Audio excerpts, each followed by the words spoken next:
All right. Sarah Bierenbaum, thank you for being here today. It's good to Thank have you you so on. much for having me. It's great to be here. Yeah, absolutely. Absolutely. So let me just give you a brief introduction for the audience so they get a feel for who you are and what you do and have done.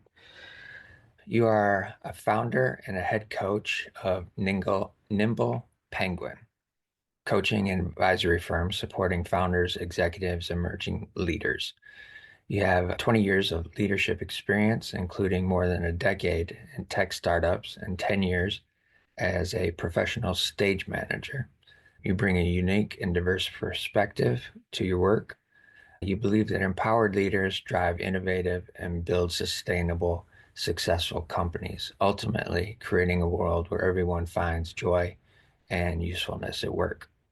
And today, you support your clients through executive and leadership coaching, and you host a private community for entrepreneurs who are ready to grow revenue and impact in the world.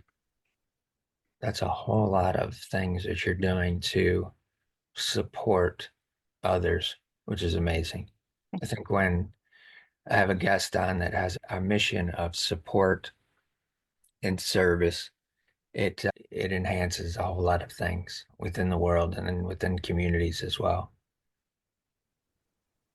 Yeah, it's definitely important to me, and it's been something that I've thought about a lot, particularly in recent years when I've been running my own business. It can be pretty easy to get in my own way and start thinking about how I'm talking about myself or what I do. And ultimately, when I stay true to the goal of supporting and serving others in particular communities that I really care about, that always brings me back to the right place to be. It seems to be the easy, then it just feels like the work is more joyful and aligned, and I'm talking to the right people, and we're having the kind of empowering and interesting conversations that I'm looking for. Yeah. Yeah, for sure, for sure. As I mentioned, I've only got one scripted question, and that is the very first one. And that is, where were you born and what was life like as a kid for Sarah? Yeah. So I I was born in Baltimore, Maryland, Okay. and in the US. And my family lived there for 4 years. So my little brother, who's 2 years younger than I am, was born there as well. And then we moved when I was four. And I have those early years you don't really remember a lot. So I always wonder how much my memories are real versus photographic based. That's yeah, you Okay. see a Yeah. photo and you can Yeah. remember that. But the stories I remember my folks talking about. So we lived down the street from the old baseball stadium. It was called like Old Memorial Stadium or something in Baltimore. Now there's this fancy newer, it's not new anymore, but Yeah. so it was the new stadium in Baltimore.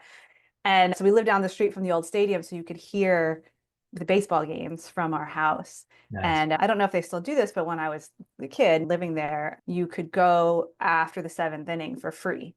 Yeah. And so we would walk down the street in our strollers or baby carrier, whatever they had my brother in, and go see the like last two innings of the baseball game. And I think in the late 70s, early 80s, the Orioles weren't necessarily the strongest team in the league, but it was just a fun time to see the game. And so that was the where. And I don't have a lot of memories of that, but I know from my mom that that life where we lived in a little house, but there was a street with a sidewalk that connected all the houses. So it was like semi-urban. We were Okay. in Baltimore City proper, but in the area that had like houses and yards. Yeah. And my mom grew up in Philly, and my dad grew up in New Jersey near Verona. And so they both grew up in places where you had like a house or an apartment and a sidewalk and very much that type of living. And when we moved when I was four to Williamsburg, Virginia, other than a brief like rental we lived in for 1 year, we lived in a much more rural type of environment, sidewalks and their houses and yards and everything, but it wasn't set up in the same way. And I remember my mom talking about that experience of how different it was from her childhood, where her childhood, everyone's out on the sidewalk and Right. you see the neighbors. And where I grew up, we certainly saw the neighbors like walking the dog and things like that, but it was a different kind of environment. When I think about that now, living in Brooklyn and raising my kid in Brooklyn, Yeah. that we live in obviously a much more urban environment. For We sure. also live in a time where there's a lot less of the like people just hanging out on the stoop and Yep. walking next door to play with the kids next door. It's a very different world. I know it's a bit of a meander, but that is, I lived there. We lived in Baltimore until I was 4, and then we moved to Williamsburg, Virginia. Both places we were living because of my dad's work, which was interesting because my parents met in graduate school and got their PhDs together. So they're Okay. both psychologists, and my mother was more like research and science based. My dad was more clinical, and she really poo-pooed him when they first met and was like, "That's not real science." But Hilarious. they came Hilarious. to see eye to eye, and then in the 70s when they made a decision about where to live once they were married and finished their postdocs, and ultimately my father, because he's a man, was offered more money, and when they had to make a decision about where to live, they picked where he had a job. And my mom used to say that she was really eager to go back to work. And then once I was born, she was like, she just didn't want to leave me because that sounds so great. But no, it was just, it was a lot harder for her to go back to work than I think she anticipated. And so she just really had a hard time being away. And so she spent much of our childhood doing a variety of different jobs related to the psychology field while our dad was working full time. So she was like editing textbooks for a while when we were little because they could send her the book and she could work in her own time. The early days of remote work. Yeah. And then she trained and became a professor, and she became a school psychologist. And so she could do things within the schools and work with our schedules. And in hindsight was very flexible about how she used her expertise in order to do work that was interesting to her, but wasn't necessarily a standard full-time job as a research psychologist. My Right. dad was the clinical, and so he eventually created his own practice when we moved to Virginia and has been doing that still to this day. He's 75, 76, and still seeing patients and all of that. Fantastic. That's amazing. And that's interesting as well, too, that you have that background of your parents being in psychology and doing psychology work as part of their lifelong careers. And I relate to that from the perspective of being a patient and going to see psychologists and psychiatrists and different things like that. So I understand a little bit of that operation and what that entails. It definitely takes a lot of years of study, and then thereafter it's a continual process as well. But that's interesting. When you were in elementary school in Virginia, what was that like for you? Were you one of the kids who were sociable, or were you one of the kids who were just wanted to stay off into the corner and not really be seen? I was, I definitely, in elementary school, I definitely had friends. I wasn't like social butterfly, center of attention kid, Uh, much more of a, I like to read books and be perceived as and responded to as the smartest kid in the class. That was definitely, I like if there was a like teacher's pet or like whatever, like that was my jam for sure. you're an achiever. Yeah, yeah. I remember when I was in first grade, I had this teacher, Mrs. Askew. She was a wonderful, really wonderful first grade teacher. I still remember her. And I don't remember the details of this, but my mom told me that the logistics of the math that we were doing in first grade was just not, it was easy for me. I was not hard. So I would finish really quickly. And she really went out of her way to find other things for me to do that were interesting. She wasn't this teacher who was like, okay, you finished the math, go read a book in the corner or something. She's, okay, here's some more interesting math. Maybe this will challenge you. And she really tried to help me keep pushing myself instead of just being like, hooray, I'm done, moving on. And in hindsight, I do feel like that laid the groundwork for me in ways that I don't know that I appreciated until I was much older, because first grade is pretty early. And so in later grades, when I was done, I wasn't like, okay, hooray, I'm done. I was like, what else? What's next? I was Yeah, not. And I think she really instilled that in me, that there was more that I could do. There was more that I could learn. This wasn't the end. yeah, On the flip side, I will say that I, as a person who was very motivated by external A's, whatever you want to call it, there were times later in school that I can see that I really didn't retain anything I learned because I was just busy trying to do what I needed to do to get the A's. And Yeah. that wasn't that hard for me. So I would just get the A and carry on. And then 6 months later, if you asked me what I would learn, I would be like, I don't know. I got the A. That's all that matters. Right. So there's a little bit of both. But yes, I would definitely liked to be, I liked the experience of being responded to as a smart kid. I definitely Mhm. liked that. And I really never got in trouble for anything in elementary school that I can think of. And yeah, Williamsburg was a small town, so there were only two elementary schools. There were like at the time when I was there, they were K through 3. Yeah. There are more now. There are more people who live there now. But when I was there, it was smaller. It was Yeah. one high school for the whole town and a couple elementary and then like junior highs and then the one high school. It was you kids you went to kindergarten with, you saw in high school, and there was not a huge amount of change there. Yeah. Yeah. I have some friends that live in Suffolk, and I've been to visit them a few times. So I know the area a little bit. So it's interesting that Williamsburg is where you were raised. Also, too, what's very interesting to me is that your first grade teacher is recognizing your potential immediately. And Mhm. as you're finishing up your task early, she's encouraging you with some extra work to stretch you and allow you to move farther along, which ties into exactly what you're doing right now currently with your coaching executives and different things like that. So that's a nice line of connectivity within your story and seeing it that early on compared to where you're at right now. Were there any creative things that you were doing in elementary school at all? Or is it just basic general ed classes and stuff? Yeah, I know. I'm sure we did art and like art and music and sing song circles and all those kinds of things. I have a memory of also there were concerts at the local library. My parents were Yeah. very my pa so my there's a lot of music in my house. My father's a very talented musician, and Hmm. my mother used to joke that my dad played the piano and she learned how to type on the piano. So she took piano for years, but she just never really.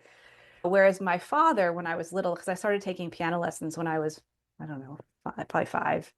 He was the kind of person that if he played a wrong note and he was in the other room, he would say E flat. Like he knew what the note Yeah. was, even in the song. Funny story about me. I was like never really in a hurry to grow up ever. Okay. My mom used to joke that I was so not interested in rolling over that she took me to the doctor because she worried I might like have something wrong with me. They were like, no, she's just happy to be picked up and carried around. I was in a stroller like years, well, not years, but like a long time after other kids in the neighborhood were. And my brother was like a little kid and he could be in the stroller, but I was in the stroller, so she was carrying him. So when I took piano, when you first learn, you're just like doing the 5 notes, and at some point I progressed enough that it was time to use my whole hand, and I was insistent that I was not big enough to use my whole hand Oh, on the wow. piano. And my mom, to her credit, she listened to me and let me take a break, and I went back. So it was like when I was 5, and then I guess when I was like late 6, maybe 7, I started taking lessons again. And she was like, "All right, you're bigger now. You can play your whole hand." Yeah. Um, but so I was taking piano and having lessons regularly. My parents had records and I listened to classical and jazz and rock and roll. And like I have this, and I have records are so special. I don't have records or record player now, but I have this visual image in my mind of the record art, the album art. Yeah. There was that I'm pretty sure it was Rolling Stones, hopefully, album that looked like a cake with layers of like records. And I don't even remember what album it is, but like that Yeah. image to me, I just thought that was so cool as a kid. I loved the picture of that Yeah. album, or that we had like a Sha Na Na album that I can see the pictures. The first record that I bought or that was mine was the Thriller album. Okay. It was a gift from my parents for Christmas or something. And then I listened to it and was promptly like horrified by like this scary like laughter and everything. Because I think Yeah. I don't know, I forget what year that was. So I was probably like third or fourth grade. I don't know. I was like young-ish. So there was a lot of music in my life. My dad played the piano. He also had a saxophone and a clarinet. and he had an organ, like the kind that they would use in rock and roll bands in the 50s and 60s. So it was like a stand-up organ that looks like a piano. Yeah, And then yeah, he had a Leslie, which is like this big wooden yep, speaker that has like a spinning speaker tube. So he played those just like for fun. And so that was definitely was like a decent amount of music just happening right. in my life. So that was probably and they would take us to local chamber music concerts and stuff, which as kids we thought was boring, but we went and obviously it had an impression on us. So Yeah, yeah, that's interesting. Their work is in a structured mind framework type scenario, but they have that creative element about them that they're expressing outside of the work. So that's very interesting. Very yeah. interesting. And did you continue playing piano, or was it just once you learned it, it was on to the next thing? Yeah, I took piano for until I'm trying to remember the age. I think I was 11. I think I stopped when I was 12. So I think I was 11 when I started playing clarinet. Like it was in fifth grade, you could pick an instrument and be in the band in that elementary, late elementary, early middle school, whatever they called it at the time. And so I started playing clarinet because my dad had one, an extra one, and I liked that. And I asked to not play. I didn't really like playing piano anymore, and I liked the clarinet, and so I was my parents said it was fine for me to not play the piano anymore. And which is interesting because my brother continued. He started playing the saxophone and he continued playing piano and is just way more facile with it now. He could still pick things up and play things. And I can read music and work it out, but it's just a lot slower. But Yeah, my brother is also, I think, more like my father in that they see and experience music in some kind of structural way in their head. Like the theory is there in a way yeah, that it didn't just pop into my head the way that my dad was mostly self-taught. I think he had clarinet lessons as a kid, but he taught himself the piano and he taught himself the saxophone, he taught himself the organ. And he just had a real natural ability and affinity with music. And so he was my clarinet teacher. nice. I know I would go to band class at school, but the person who would sit with me and if you had like a weekly lesson, that was me and my dad, which was a special part. Yeah, And I think I like that better than going to a piano teacher's house and having lessons with her. And it was actually a pretty important piece of my life and my experience as a musician and as a clarinet player because and I think about this one of the things I think about a lot in my work now and just in general and about humans is this idea that we thrive when we can find and or create an environment where that is best suited to us and our strengths. yeah, And that environment can mean like legit, like I live in Brooklyn, like that environment, or it can mean the people around you and the kind of energy that people are giving you. And when I think about the experience of having piano lessons, sorry, not piano, when I think about the experience of having clarinet lessons with my father every week, where once I could play and well enough, a lot of that became we would just play duets together for a half an hour each week. And there were things that he encouraged me to learn how to play. There's this Mozart concerto that just about every clarinet player learns at some point, and nice. he pushed me to learn that. And but that was so very different from other people in my life and how they learned. And I do think that I was a quite talented musician. And I remember vividly that when I was a freshman in high school, you're in the band and they give you seating, like the first chair, second chair.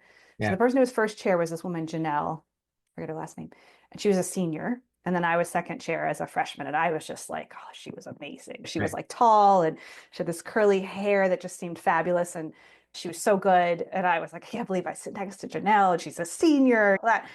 And as I got to know her, she really had no joy she Mm, was so good. And she really did not get a lot of joy out of the music. And she told me that her parents like made her practice all the time. And she was very good. She was technically way better than I was, like in uh, terms of her technical ability on the clarinet. But she was the point where she told me she would practice her scales like while reading a book. Like she could put a book on her oh stand wow, yeah, and she was just like doing it so that they could hear her practicing and was doing something else. And I just never felt that way. There were times that I was like lazy and didn't really want to practice or whatever you want to say. I don't want to say lazy, but I just didn't feel like practicing. And there were times when I would be preparing for an audition for district band or state band, and I would have a lesson with my dad, and I would do a terrible job on my scales. And it was clear that I hadn't really been practicing. But I just, I mean, A is my dad, and he's just not like a high pressure guy, but it just felt so different. It felt like it was this thing that I was encouraged and supported to do, and I wasn't Yes. forced to do. Yes. And it was also quasi therapy. Like I do remember when I was really having a hard time with something, there would be this cycle my dad and I would go through where I would be practicing. I would show him do the scales that I'd been practicing. So whatever scales I'd been working on, I would play those. And at some point I would make a mistake and I would get like frustrated. And then I would try to do it again. And it would just get worse and worse, like the scale. And then I would just say, I can't do it. I suck.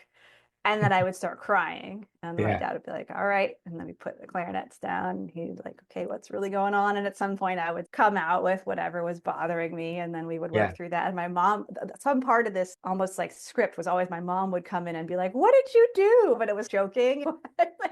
And then she would leave and let us have our time. And because usually my mom was the person I would talk to, but in this setting, it was like this little, I don't know, like mini therapy session with my dad where he could just tell if I was like, I suck. He's like, all right, we got to work on something new. What's Right. going on?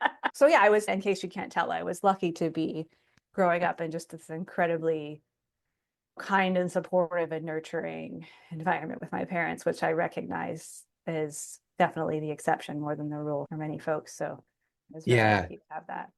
What's fascinating about that too is, from my perspective, is that most of the time, if you're learning an instrument or getting trained by somebody, you're going to somebody that you don't even know. You have no clue about them other than the fact that they're going to teach me how to do this thing.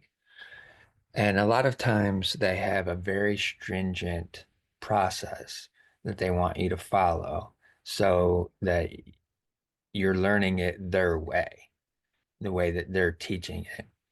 And the fact that you had the opportunity to have your dad be your teacher, the way I'm seeing it, it completely changed that dynamic of allowing that creativity to form and potentially flourish because of who the teacher was, Yeah. being your Yeah. dad, right? Yeah. So there was that instantaneous comfort zone that was allowed for you to step into, that most people who are learning an instrument, they don't get that.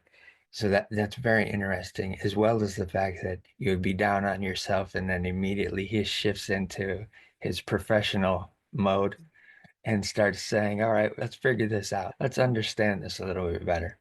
That's amazing that you were able to experience that in learning the instruments that you did creatively. That's very cool. With being a freshman in high school and being in that position of second chair, was that kind of a scenario where it was inspiring for you to potentially try and strive further to make it to first chair? Or what was the thought process at that point in time? Oh yeah, this is you've got the A+ girl here. Yes. Because I was like, it's I'm fair. picking that up. I'm picking that Yeah, I up. was like, it's fair. She's a senior. She should be first chair. She's definitely better than me, but I better damn well be there next year. And but it's interesting too because I think I, this is one of those areas that I do think about, and I look back and I realize I definitely felt like I led a charmed life for much of my life, and I absolutely came from a lot of privilege. I was a cis white hetero woman growing up in a upper middle class family and a very stable home. Parents are in a loving and supportive marriage, et cetera. So like lots of privilege there. Both my parents went to Ivy League schools, so they educated. And at the same time, I also think that whether it was through like nudging from my parents or my own intrinsic, I don't know, gut or both, I was consistently putting myself in situations that it wasn't that hard for me to be great.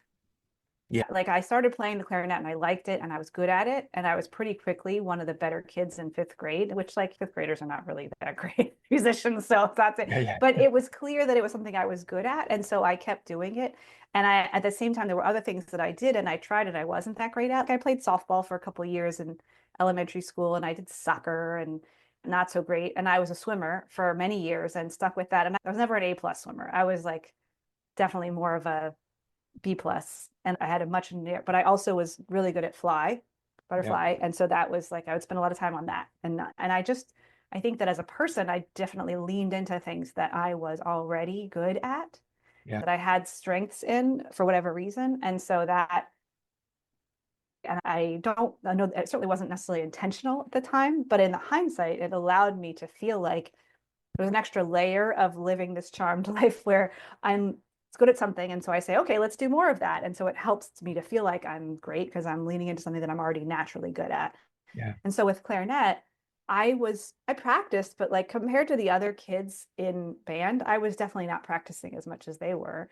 And I was naturally better. And that's just one of the things, like we all have things that we're good at. And there was for me, I think I understood at a relatively young age the joy in being good at something that actually isn't that hard for you and being able to actually enjoy that instead of feeling like I should work harder or I should go find something that is harder for me, that I should challenge myself more. Because it wasn't like I wasn't challenging myself. I did try to do like tricky solos that gave me really stressed out that I was going to do them wrong and things like that. But I challenged myself in ways that felt joyful. We had a like a musical that the school did every year. And so I would do the pit orchestra for that, which was how I ended up finding my way into theater ultimately. And that was very different. And it was a much smaller ensemble. And so I was much more obvious. Like my sound is much more obvious. There were only a few of us playing clarinet. And so mistakes are more clear. If you're playing clarinet in a pit orchestra, you might be the only person playing what you're playing. Yeah. And so that felt like more visibility and more risk, right? And so there was an opportunity for me to do something that I was naturally good at and that I felt comfortable, but in a much more uncomfortable environment. And that sort of allowed me to stretch myself in ways that worked for me instead of being like, okay, I'm pretty terrible at soccer and softball. Why don't I go play lacrosse? Like I would have been terrible at lacrosse. I would have been pushing myself, but the results would not have been terribly interesting to watch, so Right. maybe comedic. Yeah. Yeah.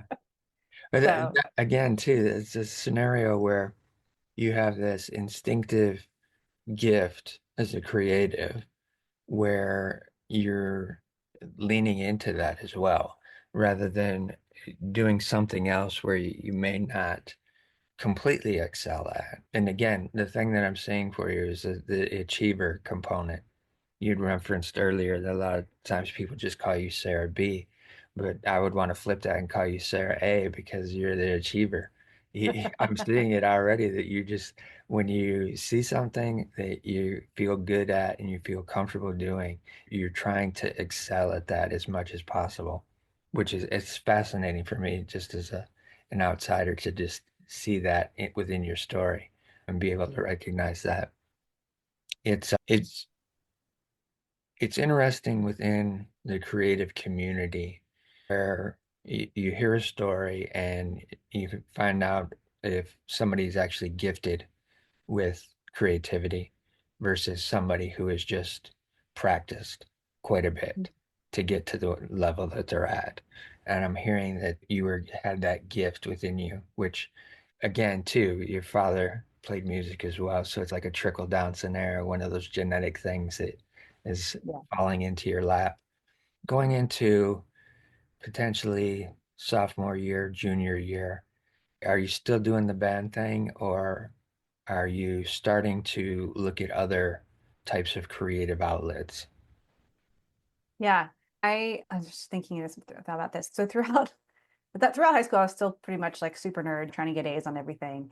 And I would say that for me, one other outlet of creativity has always been stories, fiction. I've always loved reading fiction way more than, not that I don't like reading nonfiction, but one of the ways I struggled in classes like history or science is that I would read the text and be fascinated by it, but I would read it the way I read fiction, which is like let the information wash over you and then carry on with your life, as Yeah, opposed to you need to learn how to absorb it and carry it keep it. yeah, And so definitely like reading fiction books, seeing plays, like a family would go to the theater for sure. My grandparents still lived in New Jersey, so we would go visit them for Passover or Thanksgiving, and then we would always go see a show. We'd go across the river and see a Yeah. show.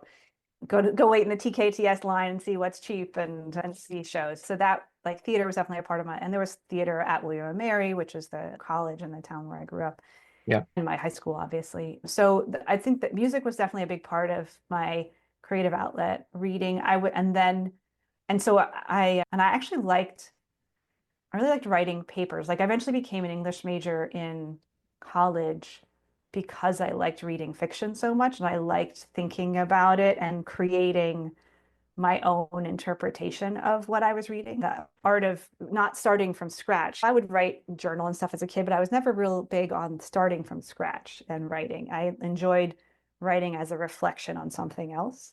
Yeah. And I also in I want to say my senior year of high school, I worked on the school paper, but and that was a much more, it's funny because as much as I liked reading and writing, I was more the like layout digital. I was interested in the digital tools that were, Yeah. and this is dating myself, but this is in the early 90s. And so we had, what was it called? Like PageMaker, I think Yeah. was the Yeah. software. PageMaker for sure. Yep. Exactly. And it was a little ornery. Like it took Yeah. a little like learning to learn how to use it. And it just so happened that my sophomore year boyfriend worked on the school paper. I would hang out with him after school and Exactly. learned how to use the software. So when he graduated and people were like, who knows how to use this thing? And I was like, oh, I do. Nice. But I always had a real math brain. I had an affinity for math. And so that job of figuring out how to fit things on the page and spatial reasoning combined with the creativity of like, when should this story end and jump to a new page? Where should this picture go, et Yeah. cetera? Yeah. That was fun for me. And so I did that for 2 years and, what ended up, I think I was like one of the main editors my senior year at All Blurs Together. But so between that and swimming and band, swimming was like the least nerdy thing I did. I was Okay. like a band nerd and Right. but yeah, and I was one of the captains of the swim team my senior year too, which was a surprise. I definitely did not think I was cool enough to be a captain, but I think people thought I was likable enough to be a captain. So Yeah, for sure. People recognize that achiever in you. That they again, going back to first grade, that teacher giving you the extra work so that she could stretch you just a little bit more to keep you engaged. yeah. Somebody's giving you a position on the swim team so that you can see some of your excellence, even though you're not recognizing it yourself, somebody else is recognizing it and allowing that to move forward. Did you? And oh, sorry, I didn't mean to cut you off. No, that's all right. Go ahead. I was just you saying that is made me think about too. That's something that I think about often now, which is the achiever often can be driven more by extrinsic versus intrinsic motivation and or at least driven if it is intrinsic motivation it is driven by wanting to get the A or Yeah. get the first someone else telling you that you're doing a good job Yeah. and it's something that comes up a lot now in my coaching work helping adults figure out how to navigate the world as an achiever and how do you re-ground yourself in what you actually think is important versus what the world thinks is important Exactly. and so working in the arts and certainly working in theater for years and who gets to decide what is art worth looking at versus worth viewing, who gets to decide what art gets produced when it requires more than just a single person by themselves creating it, but it requires some kind of group effort to make it Yeah. happen, that there is the necessity of there is at least to some extent the necessity of finding approval from external sources so that it can happen or continue to happen. But finding as a creative person, how do you remain grounded in what you think is actually valuable and worth creating and good? And that came up even I think about the like my years as the school paper journalism is now in 2025 there's a whole bunch of other things happening in journalism that are a mess, but fundamentally journalism is this deeply creative art where you are listening to stories, figuring out how to creatively encourage other humans to tell you their stories, and then crafting them into a narrative that is factual, but also conveys the core of whatever this topic is. And so in thinking about how do we arrange this paper? What goes on the front page? What doesn't? Which stories actually get written and which ones don't? That you're not just thinking about what do I care about as the editor, but we have an audience who reads this paper and what do they care about and how are they going to react to it? And so it just I think that the achiever thing is as always a bit of a double-edged sword, that it's something For that can sure. be motivating to do great things or even things that you might not have been able to do without that push, and can also be turn into this very limiting thing where you're doing something because you're going to get the approval or the likes or the whatever versus what it's actually meaningful to you. Yeah, definitely. Yeah, there's always the two sides to that aspect of a person. But what I'm saying in you, though, is the fact that it's spurring you along even more so to the next thing. Did you make it to the first chair? I did. My sophomore year, I was first chair and I Okay. was there for the rest of school. All right. Nice. All right. So we tie a bow on Yeah. that. Yeah. Cool. That happened. All right. I was in state band a couple times too. I never first chair in state band, but I was at least I got some accolades in the district and state band department as N- well. nice. Nice. All right. So moving into senior year, doing the paper and everything and working with layout, are you thinking that you may want to go off to college and go into a creative field, or what is the thought process at that point? And if you did, where did you go to? I when I was I guess when I was we did the visit colleges in the spring of my junior year so that you could apply in your senior year, I think is how the Yeah. so yeah, my growing up it was very you go to college. My parents both went to college, so it wasn't I'm sure if I had felt strongly about not going, they would have considered it, but it was an accepted path. I want to say it was my junior year, yes, in high school. So I liked math and I really always enjoyed spatial I had a strong spatial reasoning brain. Yeah. So I had a period where I thought for sure I was going to be an architect. Yeah. And I really loved the idea of designing and drawing buildings. My Yeah. junior year in high school, so there was my school had a whole sort of technical track where you could do like auto mechanics and they had an AutoCAD class, like one of the earliest days of like the AutoCAD software where you're drawing in 3D. And so myself and another fellow nerd from my math class took this class, and it was mostly most of the kids in the class were kids who were on a very different track. And I say this with an awareness of these tracks were and have been like deeply racist and unfair and et cetera. So I'm just that is all true, and I don't mean to brush over it, but I just want to acknowledge that there's a lot of that shit in public schools. But I was at a place where I was taking like algebra 2 trig or probably pre-calculus by then, and or even calculus if I was a junior. And so it all fit into my head like how this 3D software worked. And so I was looking at it from a different way. And I remember that teacher, similar to my first grade teacher, he would say, "This is what we're learning today." And in 5 minutes, my friend Mike and I would be like, "All right, we did it." And he's okay, like, here's some other things for you to do with AutoCAD. You've got another 45 minutes of this class or whatever. And so that was another class where I really got to play in a way that was fun and exciting. And so that made me feel like I like this. I want to do more of this. I like the idea of building things. So I went through a period of thinking I was going to be an architect and go to school for architecture. And one of the schools I visited was Cornell, which has this beautiful campus, and they have an undergraduate architecture program that's just you go for 5 years instead of four or something like that. So you fold all this stuff in. Yeah. And I was learning about it and I was like, ah, that sounds a little intense. I don't know. I don't know if I'm that hardcore. And so I ended up not picking a school that would allow me to do that, like not choosing to say, I'm going to go to the school to study this and that's it. Got it. And went more for the I'm going to go to college to learn how to think and figure out when I'm there like what I want to do with my life, which again is a very privileged position to be in, but it was a very special period of my life where I learned a lot, definitely learned how to think and think critically and learn from people who are very different from me. And yeah, so and college was how I found my way into theater. So that was an important piece of that as well. Okay. So at college, where did you ultimately decide to go? And at what point did you see that, okay, I'm doing the prereq stuff, getting that out of the way, but now I want to shift into something that's different? Yeah. so I ended up going to Yale, and which is where my dad went, and it's a little bit funny. I think I mentioned before my dad was like not a very like pushy guy. Yeah. And when I was younger, there was something my parents it was nature this like nature camp, sleepaway camp that was all about science and nature that my parents thought I would love because I like did a summer class one year that was like dissecting frogs. I thought it was so cool. And they pushed it a little too hard, and I was like adamant, I'm not going. You know, when your parents like, want you to do something, you're like, I'm not doing that. And so my father sat on his hands. He would not talk about Yale at all. He was like, I'm not. Okay. Because I think he really wanted me to go. He loved his experience there, and he was like, I cannot poison this one. So he would not talk Okay. about it.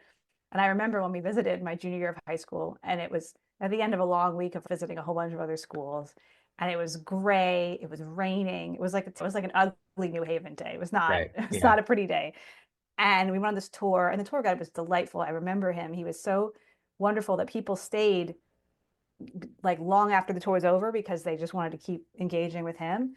So that was special to be like a rainy day to have this guy. But I remember saying to my dad something about this place feels great, or I said something positive about it. And he Yeah. was like, yeah, it's pretty great, isn't it? Like he was very low key. Great. He was like, I'm not gonna push it. So yeah, so I applied to a number of places, but I got into Yale and it was my first choice. So I got to go there. And Yale's not a school that you have to like go and declare your major or anything like that. I think if you want to be pre-med, you have to start early to take all those classes. But Okay. and what I took, there were a few requirements, like certain English literature classes, and I think there was a writing class. I forget what else, but I got to explore. And I took some psychology classes. I took some anthropology. So I went through a period of maybe I want to be a math major. That was the Yeah. end of my math major path. I went into my freshman year and I was taking these what is it multivariable calculus classes. This is a thing that I think about actually often about how we talk about math in general and how it's used in the world. And there's this like trajectory of you take blah blah blah blah blah pre-calculus, calculus, and then you go on to like multivariable calculus. And I took this class in college thinking I'm good at math. This is what I want to do. I love my math brain. And I was teaching all of my friends the concepts. Like they were confused and I would come home and then they would all do better than I did on the test. And so when they all said, oh, we don't want to take any more math. This is awful. I thought maybe I shouldn't either because they're doing better than I am.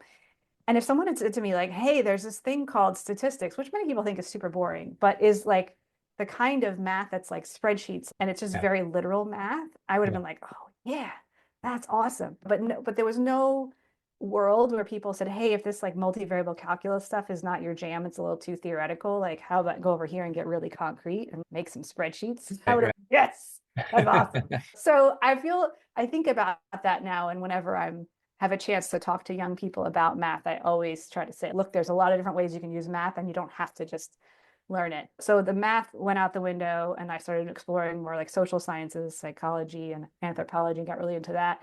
But in the end, I think what came down to for me was that all of those fields were interesting to me because of the human stories.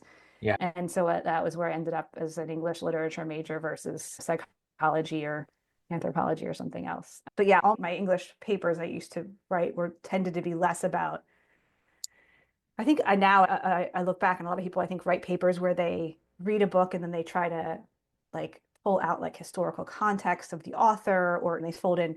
And I really would write these papers where I would talk about the relationships of the people within the story and how those Yeah. evolved and changed and what themes they're telling us about. So it's a very psychological Right. approach to the story. So anyway, so I ended up as an English major, but I meandered for a while to figure out what that would be and tried on a lot of different hats. But I think the only ones I really considered seriously were math, anthropology, and psychology before I ended up with. Even with the thinking process of doing the English literature, you're thinking about the interactions within those storylines, which is again a trickle down effect from your parents, working with people, thinking about the mind and all of that kind of thing.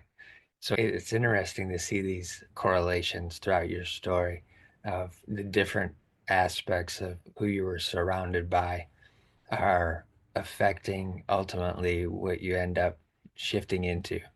I'm also finding it very interesting that you have a diverse field of creative outlets that you've explored as well. which is another fascinating element of understanding your mind and how your mind Mm. is working, right, within the storyline. And the fact that that's what you ended up into was literature and stories. So it's beautiful to me to listen and hear and also share with the audience because we're literally watching a story play out and take place and see all the different elements of how things play into a story. So it's incredible. With ultimately getting into the storytelling and that stuff with the writing, when did the theater come into play at that point? Mm. Yeah, so the entree to theater was really actually started in high school because I think I mentioned I would play in the pit orchestra for this high school musical. So once a year we would do this musical, and it meant committing to like extra time after school for rehearsals. And my freshman year in the spring, I think I'm remembering this right. I had a boyfriend who was a couple years older. He was a junior, and he was like a part of the theater club at school, and he did the lighting design for the school musical. And so I was playing in the pit orchestra, and then our rehearsals would end, and he was old enough to drive, so he would drive me home. And so sometimes I would stay after and watch him figuring out the lights and or just like the tech kids, like the kids who are Right. doing the Yeah. backstage stuff, right? Yeah. And at the time, it didn't, I was just me hanging out with my boyfriend and my friends and like seeing what and like getting a ride home, doing high school, right? Yeah. And I played in the pit orchestra for all 4 years. I did audition. I did take a dance class and try to audition for the ensemble or whatever my junior year and managed to fall and dislocate my elbow in the dance class, which sort of wreaked havoc in my swimming career my junior year. But that's all I'm a very graceful person, like clearly Yeah. better Yeah. off in the pool than on land a little bit. But so I was thankfully a dislocated elbow. You can still play the clarinet just fine. So I did that for all 4 years, and I was in the or the concert band at school. And so when I went to college, I just planned to do all the same things. I didn't swim because swimming at Yale is actually like legit, and I probably could have been on the team, but I would have sat on the bench the whole time. And so I that's a lot of time and would have been too much. But I joined the concert band, and I actually joined the klezmer band, like the Hillel Jewish student group had a small klezmer band, and Okay. at some point I joined a smaller chamber orchestra that had two clarinets instead of. So I was doing a number of different music things, and then there was a musical in the spring, Sweeney Todd, and I was like, I'll play in the pit orchestra. That's what I do. So it's like that's a thing, and it's just, and so I did, and our high school was pretty good. Like we had some good singers, and we put on a good show. Yeah. But I don't think I knew going to Yale what kind of artistic talent also was attracted Yeah. to the school. And so we did Sweeney Todd, which is not, it's, you don't mess around. Sweeney Todd is, and the guy who sang this part of Sweeney Todd was like a full-on opera. Like his voice was intense. And I was sitting there in this pit orchestra being like blown away by these people. And it just was like such a different echelon of work. It was just and to see the level of production value they were able to create as like undergraduate students Yeah. it was just a really cool thing to be a part of. And obviously the pit orchestra quality was, I don't even think I was first chair in the pit orchestra. I was just like a rank and file clarinet. That was one of the like best parts about going to Yale for me. It was very humbling. Like we're in a world where I was like the A+ first chair of all the Yeah. things. Like I Yeah. was definitely not at Yale. I was Gotcha. definitely not. And so was a, I was impressed by that. And so I was like, oh, this is like the next level. I want to do more of this. And then the next year in the fall, one of my closest friends had written a play and he was going to produce it. It's pretty easy at Yale. There's a lot of theater happening almost every weekend. It's pretty easy to produce theater. You basically can get like $500 if you sneeze and to go produce a show in one of the spaces, which is Okay. amazing. So he had written this play and he wanted to produce it. And I said, I want to help. Like, you're one of my best friends. Let's do this. And I auditioned as a joke and I was terrible. And he said, you need a stage manager. And I said, what's that? And he explained it a little bit to me, but he didn't do a great job of explaining. And I was like, all right, let me think about it. And I went home and this is a funny thing. I don't know if you ever watched Law and Order as a kid, but Sam Waterston, who's like the head. Yep. So his daughter was one of my roommates in Oh wow. college. And so I went home and I was like, Elizabeth, what's the stage manager? And she was like, oh, you'd be really good at that. I was like, okay, but tell me, what does this, what does this mean? And she said, well, you're the person who just makes sure that everything actually runs the way it's supposed to run, and you make sure people are where they're supposed to be, Yeah. and that everyone is talking to each other and creating the kind of show that they want to create. And I was like, okay, I think I could do that. So I did this show with my friend Barry, and I was like, this is so fun. And it was friends and making theater in a small converted. Yale had a lot of like converted squash courts, the size of a Okay. squash court. They Yeah. take half of it and put some chairs, like risers and chairs in it, and then the rest you have this little stage, and you Yeah. have the convenient like the two doors for the entrance that makes like a mini backstage, and then Right. you're done. So we did that. It was a play. It was called Misogyny that Larry wrote, and and he directed it too, if I remember correctly. And that was like way more fun than I thought. Just working with this team of people to tell a story and being the person who's helping to figure out how to make sure that everyone is working in a way that aligns for them so they can create their best work. That's really the job of a stage manager. And also Yeah. that the director has this vision and you're there helping them like realize that vision, helping get shit done so that they can. A lot of it is also just observation and anticipation. It can be a pretty thankless job in the sense that if you're a person who likes to be more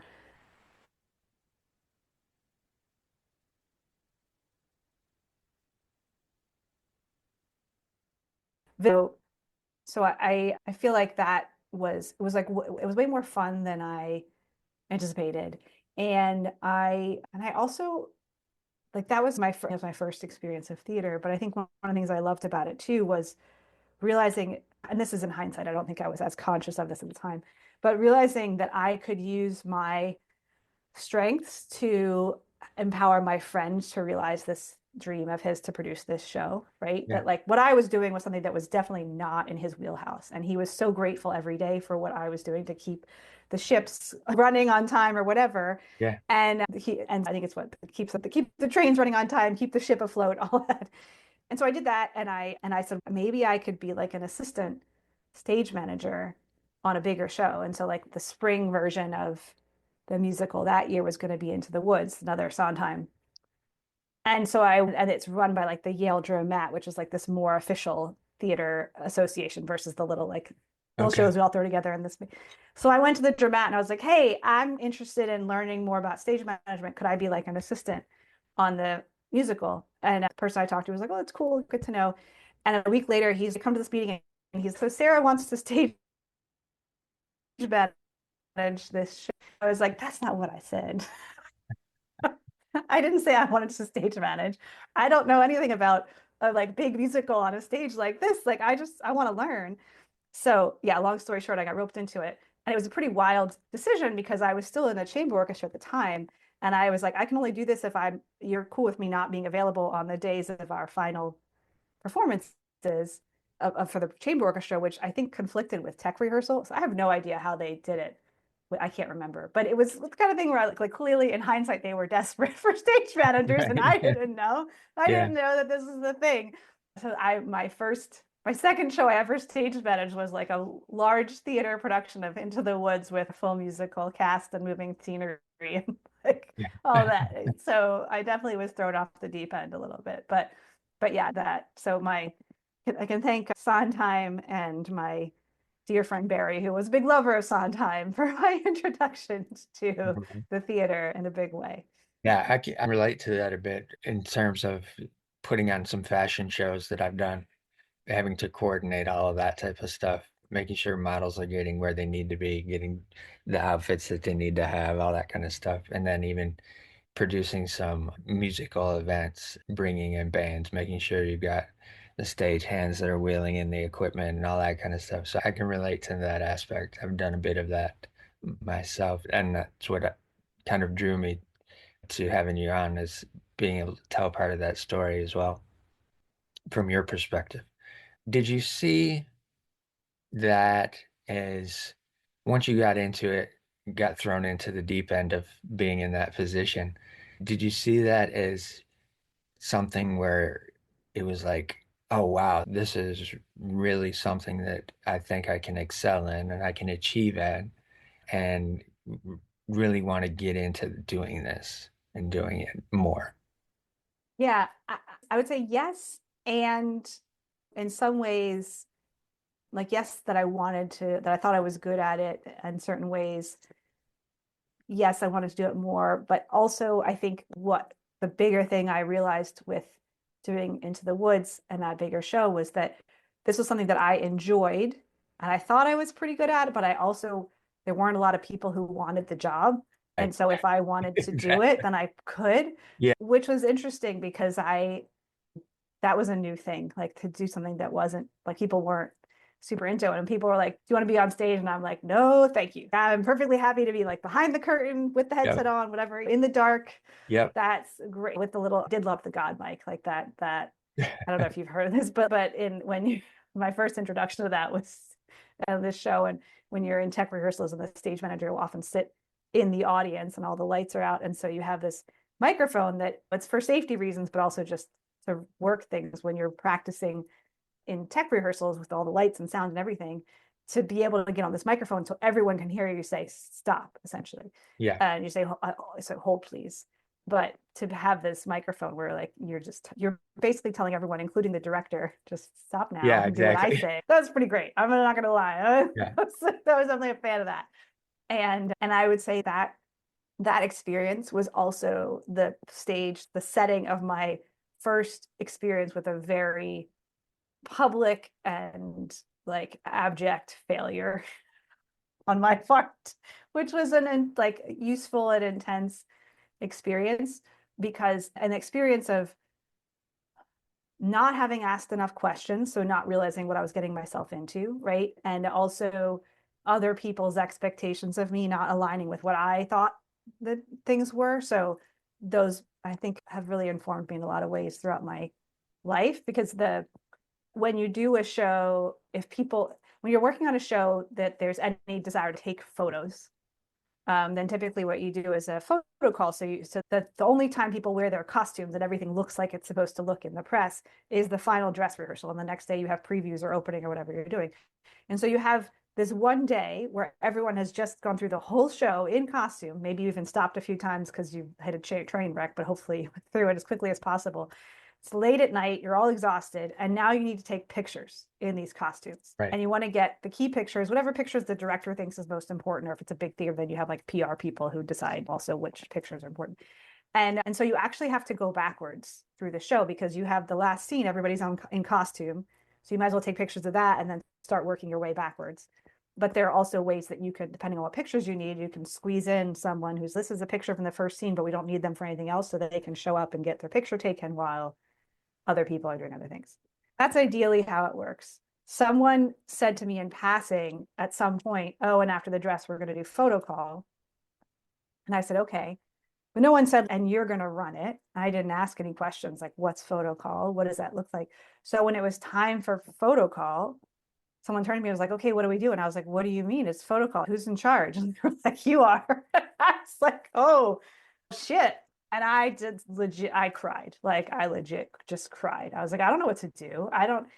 And thankfully, God bless this woman, Tiffany, who was a year or two ahead of me in school, had stage managed a show before and had showed up a few times and was like a mentor to me and was help because I was like, I don't know what I'm doing. Who, you guys give me anyone who can help me here. And so for this photo call, she happened to be there already just because she was being supportive. And she just like, took the reins and was like, I got this. We'll Nice. figure it out. And so she ran with it. And thank goodness for her. Like, I just felt so supported. She didn't judge me. She wasn't like, who the fuck are you? This is like, you're sitting here crying and we're supposed to be doing a photo call and everyone's exhausted and wants to go home and you're just crying, whatever that. There's no Right. crying in baseball, right? Yeah. So she took over. And I'm going to tell you, from that day on, I, every, I have a reputation for running the best photo calls.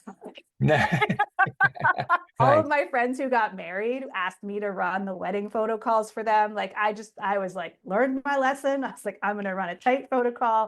My Yeah. directors were always impressed. They're like, you got that many pictures in an hour? And I was like, yeah, I don't fuck around, man. This is how we do it. Like we get it done. But it was very public. Like everyone's in the theater and everyone clearly was assuming I was going to be in charge and then I was not. And I was Right. crying. And so, yeah, I learned an important lesson about asking more questions and assuming that people think I'm going to be in charge until proven otherwise, because nobody else really wants to be in charge. Yeah. So that was definitely a big learning for me.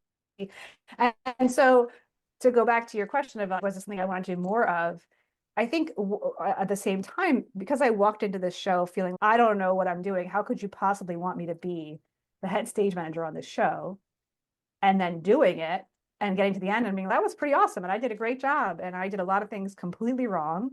Yeah. So let's do more. And I didn't ever, in college, I didn't ever do another show on that big stage. I did smaller shows, but I ended up continuing to do theater throughout. And I really, a lot of the theater I did was built on relationships that I formed in that production of Into the Woods. There was a director that I worked with a couple times who was the assistant director on that show. And that I think also taught me early on just the value of in any environment finding your people and then making the effort to carry them with you. Yeah. And there were some incredibly talented people on that show. I don't know if you listen to NPR, Yeah. A like little bit. so morning, the what is it called, morning edition, so Ari Shapiro on NPR. So he was the wolf prince in that production of Into the Woods, Okay. and his husband, who's a very talented lawyer in the DC area, was the narrator.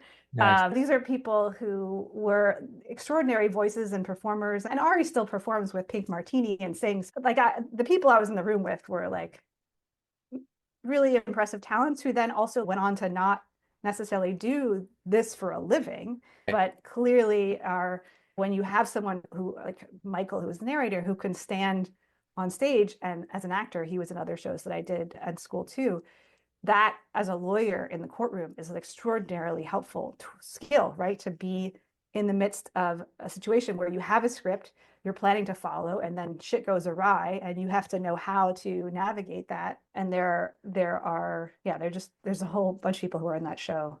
Maria Cristina Oliveras is still performing and singing in New York to this day. I think she's in the show right now. Nice. It was a very talented crew and people on that I worked on shows throughout. And it was I definitely my first taste of a big show where it's a musical and it's fun to call all the cues and work in a room full of a lot of people, and not just this little intimate theater, which is a whole different kind of show and also really special. Yeah, that is a very long answer to did I No, want to do that's all more of right. it? That's all But I right. did not think of it as a career at all. I'll be totally honest with you. It was something I was doing for fun.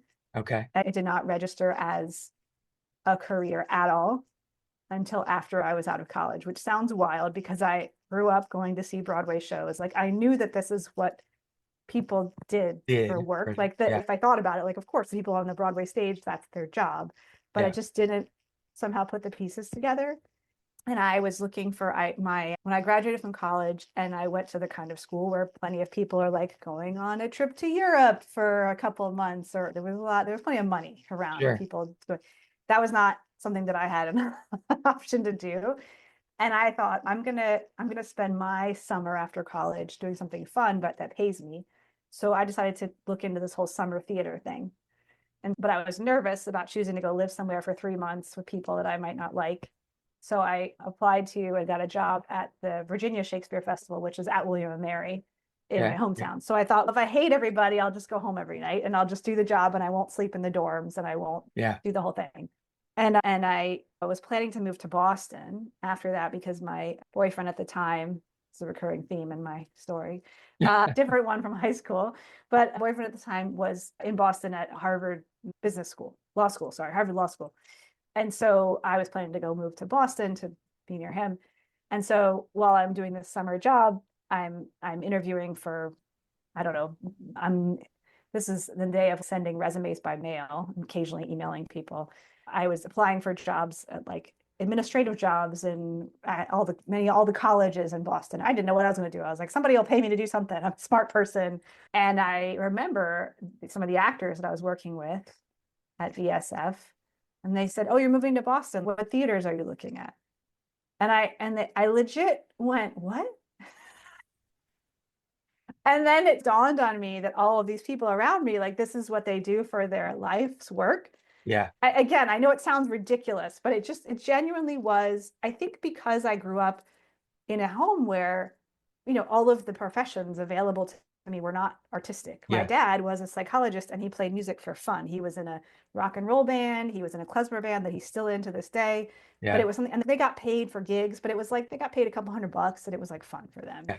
And we went to theater as entertainment, but it wasn't like, oh, and these people do this for a living. And so it just didn't somehow click in my brain Yeah. until these actors asked me. And I was like, oh. And so that was when I shifted and started actually looking for theater work in Boston and decided to try to get paid to do it Okay. for. Okay. One of the interesting things that I saw in that story was the fact that you're put into a position and you're like, oh crap, I can't do this. I don't know how to do this. I suck. And then this lady comes in and says, I got you. Everything's cool. We'll take care of it. Which took me back to when you were doing your piano or your clarinet lessons and your father was working with you and you get frustrated and you'd be like, I suck, I can't do this. And then he's like, all right, so let's address this, let's take care of it. So those two adult figures coming in to the rescue when you're feeling down and like you can't do the thing that you need to be doing in that moment. And I don't know if those things stick out to you or not, but I'm seeing those as elements of where people are there to support you when you're feeling not as much like yourself that you want to be, and still holding you and supporting you and encouraging you along. And I saw that as just a beautiful example of a community type scenario where somebody can come in and they support you when you're feeling like you can't do it anymore, but they just guide you a little bit and encourage you, and then it allows you to move on further along and progressed you into realizing, hey, at some point, now I see this as something I can actually do. I Yeah. can do this and I can get paid for it, and this can be potentially my career. I just wanted to point that out. Yeah, it's interesting too, now that you mention it, that like the example, I would layer on top of that too, that in both cases, the person noticed I was struggling, like my dad, and then this woman, Tiffany, who was probably like a year ahead of me in school, maybe. And but that neither of them did it for me. I feel like when I told the story before, I might have said Tiffany stepped in and she did. But now that I remember, like she did long enough that I could pull myself together. Yeah, And then I went back to the table and I put my headset on and she guided me. She said, okay, what if we do this next? And then I would tell everyone what to do because I was doing just fine with that. But I just didn't understand what the photo call was supposed to be.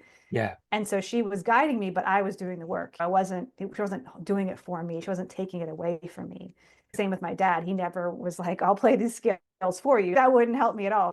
And so I think that also has informed me in the way that I see both just as a coach, like that I was a consultant for a few years and shifted to when I was running my own business and shifted to coaching, and that it feels way more aligned for me, that rather than doing something for you as a consultant where I'm going to say here's a thing and now go take it and do what you want, as a coach my job is to empower someone to grow yeah, themselves, right? And I'm not even giving advice, I'm asking questions and helping them navigate their own path to success. And that, just having experienced myself both how empowering that can be. And then, of course, later in life, when I've worked in jobs, primarily in like corporate settings, where if something I did wasn't quite what someone wanted and they just took it away and did it themselves, like how disempowering that can be. for sure. And so, yeah, that those both of those are, they do parallel for me in me experiencing that power of being able to figure it out yourself, but with help, Yeah, instead of just someone saying I'll do it for you, or instead of someone saying here's what you should do, good luck. It's no, I'm actually here and yep, I'm here to support you along the way and you can do this. Like yes, it's like the yeah. So very much, very much. All right, so you spent roughly 10 years in that industry doing that. How in the world did you shift from that to going into tech startups? it's you're probably not surprised that people ask me that question a lot. And I also, because I have the gift of hindsight, can see this particularly clearly now. The world of theater and tech startups is actually really not that different. Okay, In both cases, you have a group of people who are trying to do something incredibly creative and different that's never been done before, with as quickly as possible, with as and like as efficiently as possible, trying to spend as little money as possible to do the thing, right? yeah, Now, yeah, granted, the bucket of money that your average startup has versus the bucket of money that your average theater production has tend to be different. yeah, Not a lot of money in theater, but there are plenty of scrappy, bootstrapped startups that don't have a lot of money either, right? In the end, you have people who are trying to do something that's never been done before in a room together, trying to get creative. And even if you are doing a production of Hamlet, which has been done however many times, it's not like you want your Hamlet to be the same as anybody else's. You want it to be, your goal is that it is different, right? You have this visionary director who's going to see the play and read the play on the page and see what it's going to look like on stage and gather people around them to make it happen. And you have a visionary CEO for a startup who says, I see this problem. Here's how I think we should solve it. I'm going to gather the people around me to make this happen. And they're both quick moving, like people work long hours, all that stuff. So there's just a lot of similarities that I see. And I tell my theater friends that I was like, when I was working in stars, like, I'm still herding cats. It's just a different industry. It's not that different, particularly Right. working in customer success in the tech world. The job, because the mission of the customer success role is typically pretty closely aligned to helping existing customers be successful so that they stick around and keep giving you money and maybe give you more money. And so you are really sitting in the same way that the stage manager is at the hub, the center, making sure that everyone is talking to each other that needs to, and you're facilitating conversations with people who have trouble talking to each other, and you're Yeah. making sure everyone in the room, in the theater or in the company, in the startup, understands what's happening outside the room, outside the company, and vice versa. That's a real similarity between a customer success and a stage manager. So hindsight 2020 a bit, but I think that was a part of what allowed the startup founder who ended up hiring me. He had the vision to hear me talk about myself and say, I see how you could be helpful here. Yeah. As for my own internal journey of I left because I did love theater and I found the work incredibly fulfilling. I lived in New York and I went to grad school. I went back to Yale for 3 years and got an MFA in stage management. So like I put a lot of time and effort and energy into being the best stage manager I could be, A+. Aren't really the same kind of A+ in the world of theater or stage management as there is in school. And I've been working in the industry for a while. I've been living in New York. And the two big things that really made me feel like it was time to leave was that I had met my now husband, who's an actor. So we were living together and probably going to get married soon. I don't think we were engaged yet when I started thinking about this. And I'd also worked on two shows in succession at relatively small theater in Manhattan, but they were two shows with the same theater company, very different shows, both incredibly artistically fulfilling. Relatively small show, like theater, a relatively small paycheck, but artistically fulfilling, amazing humans that I worked with. The playwright of one of them is someone who I like to admire to this day. He's won MacArthur Genius Grant, so he went to grad school together. Like he's just one of those people that if I could have spent my whole life just stage managing his shows, I would have said, all right, that's worth it. Yeah. So I had these two shows and I looked at them and I said, this is amazing. And it's not, when I look at all the other things I have to go through to do shows like this, it's not enough. This is not enough. This is not, the good is not high enough to balance out the shit I have to go through to do shows like this and the poor pay and the like Right. stress of, because I was making a living as a stage manager. My primary funds were coming from stage management. I was working enough, but I was also, this was the early, like late 2000s, like 2009, I was making 35, maybe 40K a year and living in New York City, right? Yeah. So I'm eating like pasta and mac and cheese and peanut butter and jelly and apples and I was making it work, but it's tough. And so that piece, the artistic fulfilling, and I felt like there were parts of my brain that really weren't being stretched, Yeah. that I had worked on Mary Poppins on Broadway, and so I had seen what it was like to work on a longer running Broadway show. And there's some creativity to that, but there's some like monotony to it. You're doing the same Yes. show, 8 shows a week. And Yes. the creativity is about how can you fuck with each other backstage to keep it interesting and not mess up the show.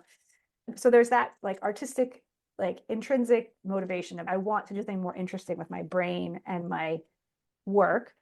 And then I'm also I like to be in control of things, you Yeah. know. Yeah. And so having a relatively unstable career, freelance theater, you're getting a new job every 3, 4 months, and it's always different employer, you're always looking for work. When I was single, felt manageable because I could control everything else in my life. But once I introduced another person, I was like, oh wait, I can't control this other human, much as I might want to. Yes, You always had exactly. a partner. There's like a moment where you're like, but can I just make you be the way I want you to be? But anyway, I can't control that they're human. And so now I've got my unstable career and like the instability of another human. It just felt like a little too, and then I thought I want to have kids someday. And that felt okay, that's a lot of instability. And I was lucky enough that there are women in my life who were quite successful stage managers who were a little further along in years than I was. And I could look at their lives. They had kids and they were very happy with their lives. And because I think it's particularly as a woman, it can be easy to not have a role model, and so you can go, okay, no one's done it before, but maybe I'll be the one to make it work, Yeah. and or it's impossible, no one's done it, so I can't. But for me, I had people I could look at and say, these are women who are building successful careers as stage managers in New York City. They love their lives, and I don't want that. Like I can see that, and I don't want what they have. Yeah. And there are other options. I could have gotten an academic job because I had an MFA. I could have tried to go work at a resident regional theater, be resident stage manager regional theater, but for various reasons, they were not aligned with the life I wanted to have with my future husband in New York. And so I thought, I'm a pretty smart person. Right. I could probably do a lot of things. They might even pay more. That could be Yeah, great. for sure. And so I just started having coffee, like virtual or real, with people or phone calls where I would say some version of this is what I'm good at. If I worked at your company, what would I do?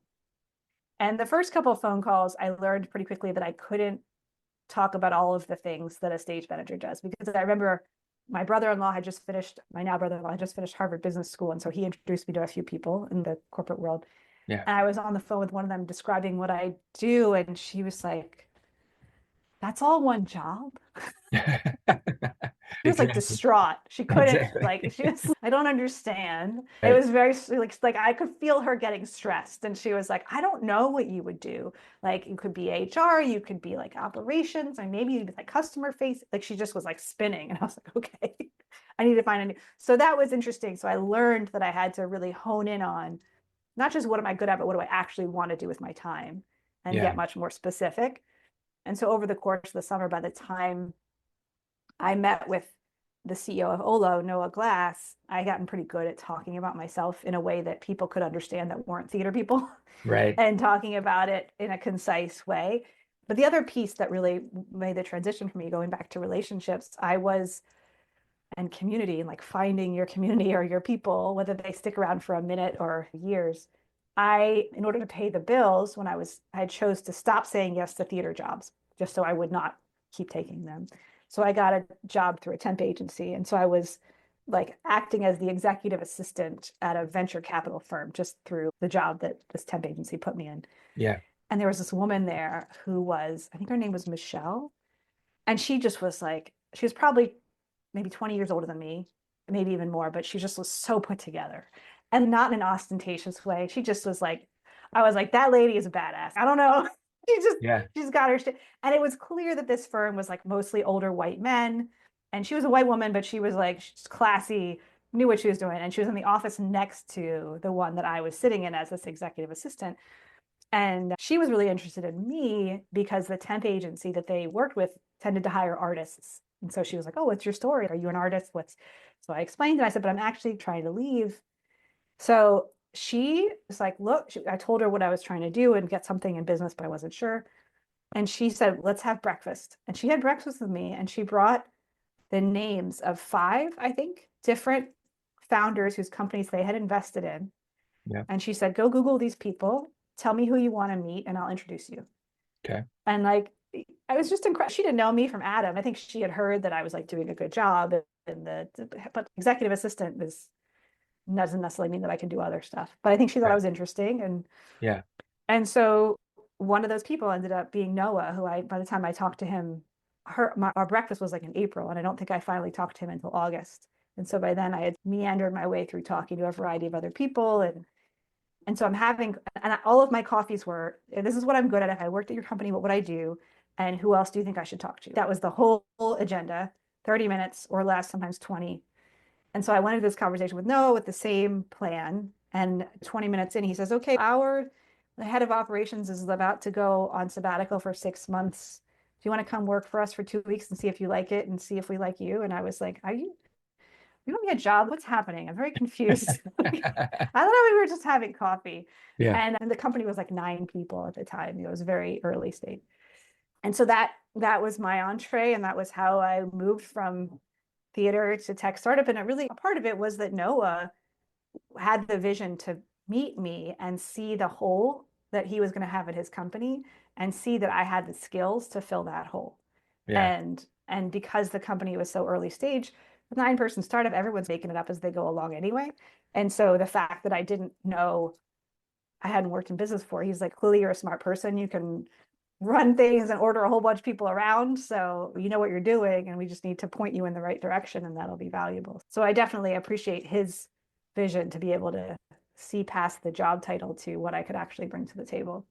Cool. Very cool. All right. So Noah sees past the job title, and based on what your experience is, he's realizing instinctively, from my perspective, is that you can do this and you've got the capabilities to do. So he offers you this test run. And where does that lead in terms of you coming into the tech industry and then bringing those skill sets from the creative community and the theater world? How does that develop out from there? Yeah, it was, you've got it right, that really he saw past job titles, or don't even know that he had a job title in mind. He just saw a gap and saw I had some skills and was like, I think Right. these fit together nicely. And so the company, the startup, was 9 people at the time, and including me. So it was quite a small early stage team in that world where every person pretty much did a job that nobody else did when your team Yeah. is that small. Yeah. And so in a lot of ways, while there were things about working in the tech world that were new or unfamiliar, I had spent enough time on computers and email and things like that that I knew how to I knew how to write an email. A lot of my job as a stage manager was communication, that I don't know that I fully appreciated that until I was sitting at this desk writing, communicating with people over email and coordinating with external customers and internal folks. But I do remember early on at one point, Noah said something to me. I can't remember his exact words, but it was this funny moment where he said, I had sent him some email and he said something like, how do we get everybody else in the company to write emails more like you do? Nice. It was like, clearly the English major in me is coming out in the way that but I was just a little, because as a stage manager, part of my job was to be the sort of written representation of the show, right? You have all these people like designers and tech people who are not in the room, that just basic things, like I would always start an email with a hello, whoever, specifically addressing the person on the email who needed to do something. And so if it was 3 people, I would say Jenny, Joe, and Julie, like, Right. these questions are for you, because often there's 75 people on the email and who they need to know who's doing what. So there were just things that I learned from managing productions of 10 people or 100 people that were relevant to everything that I was doing, Yeah. and things that I learned from juggling the balls of people who are in the room and not in the room, which is essentially the same thing as customers who are not in the room with you, and whoever works at the company who is in the room with you. And if you are running a remote company, then people who are not in the room with you but work with you. At the time, all 9 of us were in New York in this little office in Soho, in the middle of all the fashion people. It was like us and our little startup. But there were a couple of things that are funny to me, but I always remember about this time. For example, in theater, you basically work 7 days a week, six days a week, and then you have one day off, right? Especially if you're running a show, then you have your first performances are maybe around 7 on a Tuesday, and your last show ends around 5 or 6 on a Sunday. And so you have quasi dinner time Sunday through breakfast, lunch on Tuesday, but really, particularly if you have to do an understudy rehearsal or something on Tuesday, the weekend is not, there's no weekend. You work on the weekend and then you have Yeah. this day, Yeah. Monday, to do your groceries and your everything. You do your everything. And so I was doing, I remember the first week, months, I was doing this office job, and we would leave the office at, 5 or 6 on a Friday. And it was in the early stages of this company. So we were not like crazy, insane schedule. We were working hard, but not 70 bajillion hours a week. So we would leave at 5 or 6 on a Friday, and then we would come back. I think most folks came in around 10 because it was a more engineering heavy team. And so on Monday, so I would see people on Monday and I'd be like, I haven't seen you guys in forever. It's been so long since I've seen you. It just felt like eons, like to have this whole go to bed, walk home on Friday and have 3 sleeps Right. that I saw no one I worked with and 2 whole days and they were weekend. It just was a wild. And to know, I remember also knowing, being able to say to my husband, oh, like we can plan to go somewhere. I think I started working in there in August and I said, oh, we can plan to go somewhere on Thanksgiving and I can just ask for those days off right now at the end. And I don't have to, just keep it in limbo because I don't know what show I'm going to be working on or whatever.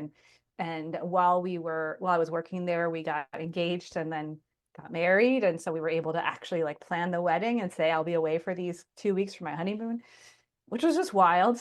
Like that just, which seems everyday things to most people who work in an office job. But to me, it was this sort of magical time. And so the little life things were really neat, knowing that I was going to get a paycheck every month and it was going to be the same amount and I was going to have health insurance. And it seems like small things, but that was pretty joyful. And it makes me sad that in this country, artists don't get that. Yeah. Or at least it's not, unless you are using your artistic skills to work for an institution that has given you a full-time job of some kind, then it's hard to find that as an artist or creative of any kind.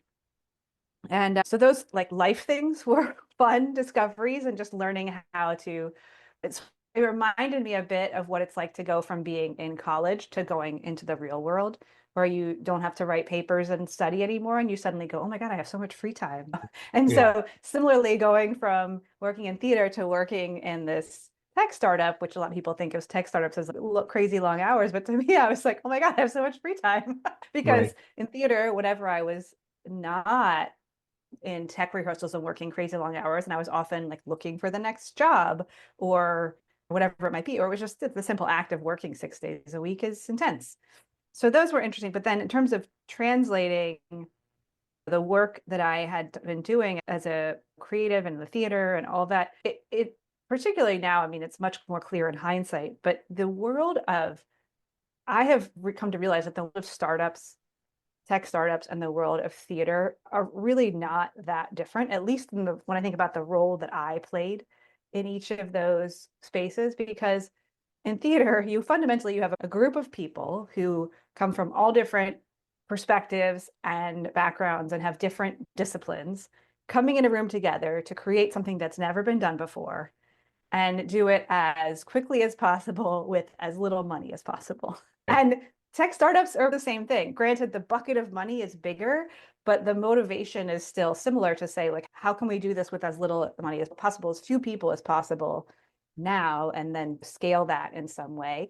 And being in a room with people who are trying to do something that never been done before was, I did this every day. This is not weird for me, which is funny to think about taking someone from theater and throwing them into a startup is actually maybe an easier fit than taking someone, say, from a long corporate career in larger, more established companies and throwing them into a startup because they just haven't had that experience of let's make it up as we go along, build the plane as we fly it, whatever metaphor you want to use. Yeah. So that it just felt very quite comfortable to me. And then I also felt like being in a room, the people, that early group of 9 people were just so freaking smart. Like I was in this room with incredibly smart people and we would just have lunch and eat regular sandwiches, but sit around a table and talk about everything from, maybe we talk about work stuff, but we talk about things like is cell phone service the way that it is and like why can't it be better, or just like random stuff. Why does chicken in America taste like nothing? So we had a couple of folks on our team who were not born in the US and they were like, why does your chicken have no flavor? Right. I just remember having this intellectual stimulation that was really special. And one of the things that I was looking for when leaving the theater, not to say that there weren't plenty of intellectually stimulating people in the theater, more that my job itself was not as intellectually stimulating as I thought my brain would like. And being able to be in a room with these folks and have those kind of conversations on a daily basis was really a fun shift for me to have. Yeah, that's what I was going to ask is if the environment coming from a theater community that's highly creative highly adaptable in coming up with the character and different things like that. And a lot of times those actors are also have other creative abilities that they're doing as well. Being in that environment for so long and then shifting into this new environment of tech, were you able to see that a lot of what their creativity might have been was still fundamentally stimulating compared Mm. to the theater? Yeah, absolutely. And I think, what you're asking about the like different creative types of creativity that I was seeing Yes. in the tech startup world Yeah. versus and the and 1,000% yes, actually fundamentally believe that every human is creative and has that's sort of part of what makes us human. Yeah. Same here. And whenever I talk to someone who says, "Oh, I'm not creative," I'm like, "What is your definition of that word? What does that word mean to you?" Exactly. Because when I think about what it's like to be in a room of a early stage startup with 9 people, and what it's like to sit in a rehearsal room with 9 people or 20 people who are rehearsing a play that's never been produced before, or the 70 billionth production of Hamlet, whatever it might be. Yeah. Everyone is trying to do something that's never been done before. And that just fundamentally requires a level of creativity and ability to think differently. And when I think about just the early engineers, the person who eventually became the CTO, chief technical officer of the company, and some of the earliest engineers who stuck around for a long time, many years with the company, though their ability to problem solve in creative ways was just incredible. And also the sort of rigor with which they would push back, because I was the primary and there was one other person who were like the primary customer facing people in the company, and so I would be interacting with the product and the customer and then come back to the team and say, hey, this is funky, or this is weird, or people are confused about this, or how can we do this differently. And just the sort of willingness to spitball and try things and talk about and say and ask questions, is the problem this, or is the problem this, or and really have those conversations where my favorite is when the customer says something like, I was the analogy I always give to the customers is, I want a purple fuzzy unicorn. And it's okay, we don't sell purple fuzzy unicorns. And we could just say that. Or we could say, what's the problem you're trying to solve with this purple fuzzy unicorn? And as you dig into that a bit, when the customer ultimately says, oh, I want something like soft and cuddly to sleep with at night, then you can go, okay, look, we have this orange fuzzy bear. Yeah. This it's We think you could try sleeping with it at night. Like, why don't you take this home, give it a shot, see how it is, and they come back and they're like, wow, this is great. This was actually really loved, this warm fuzzy bear. It worked great, except that the nose on the bear is hard and it kept poking me in the eye when I was sleeping, or whatever. Yeah. And then it's okay, probably a unicorn wouldn't have been a great idea either, because the unicorn would have Exactly. stabbed you in the eye. And so it's a silly analogy, but that came up all the time in theater. The theater piece of it is, as a stage manager, you're in the rehearsal room and the director says, next time we do this scene, this is like an argument with Mary and Joe, and you say, next time we do this scene after we come back from break, and I want Mary to have a sandwich. Yeah. And I could just say, okay, and I could go to the deli and buy a sandwich for $2 or whatever. Not $2 anymore, but buy a sandwich, spend the like little bits of money we have for rehearsal props on that. Or I could pause and ask the question and say, okay, you want her to have a sandwich. What are you trying to play with here with this sandwich? Is it that you want Mary to have food in her mouth? Is it that you want Mary to gesticulate with the sandwich? And that's funny. Is it that you want Mary to throw the sandwich at Joseph? And we figure that out. I don't know why I went with Mary and Joseph, which is very like It's Christmassy all right. We'll just something. roll I with don't it. know. But anyway, it was hilarious. But and then in the end they say, okay, I want that to be something that she can gesticulate with and throw. That I'm going to go, okay, I'm going to go in the kitchen. I'm going to get 2 sponges and a rubber band, and here's your sandwich, because now she can throw it and it's safe and it's free because I have that. And so that was a huge part of the job as a stage manager, was like, how can I get 2 sponges and a rubber band and solve the problem in the moment? And I saw that all the time in the work that I was doing with this tech startup, being able to sit in a conversation with an engineer and a product person and say, okay, what's the problem we're trying to solve? And let's make sure we actually understand the problem before we start building the purple unicorn that nobody actually wants. Yeah, exactly. I relate to this a lot because of the fact that when I started out my working career, I started out working at a sub shop. like a Jimmy John's or a Jersey Mike's, Mm. and worked there for 2 years and then got moved up into a shift leader position and then eventually into management and then running multiple stores and doing franchise training.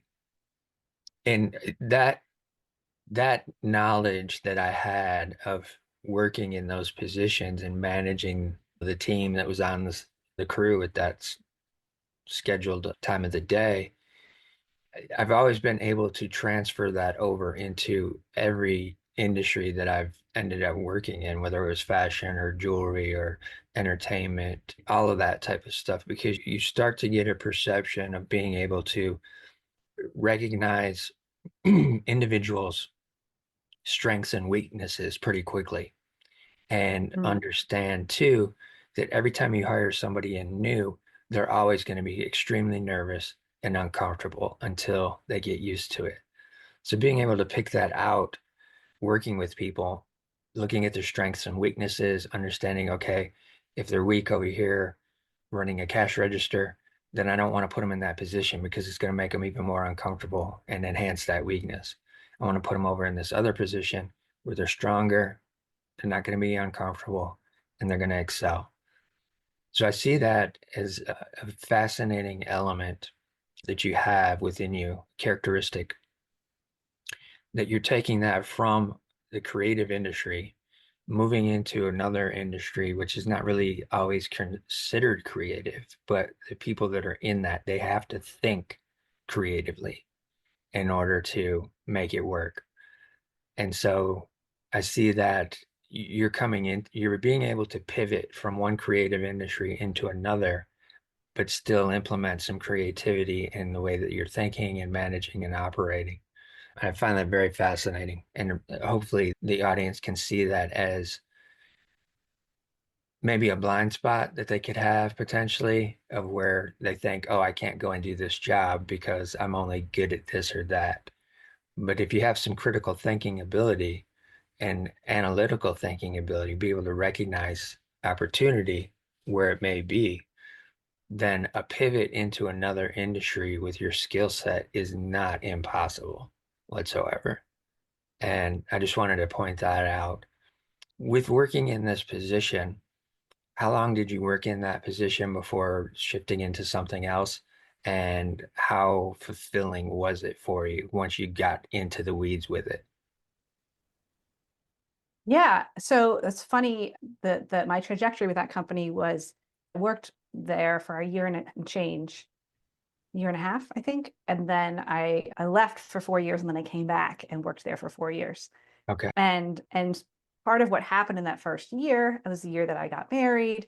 A lot of big changes in my life. I left theater, I got married, working in this tech startup. And I loved the work. I loved the people I was working with. I loved the intellectual stimulation, as I said.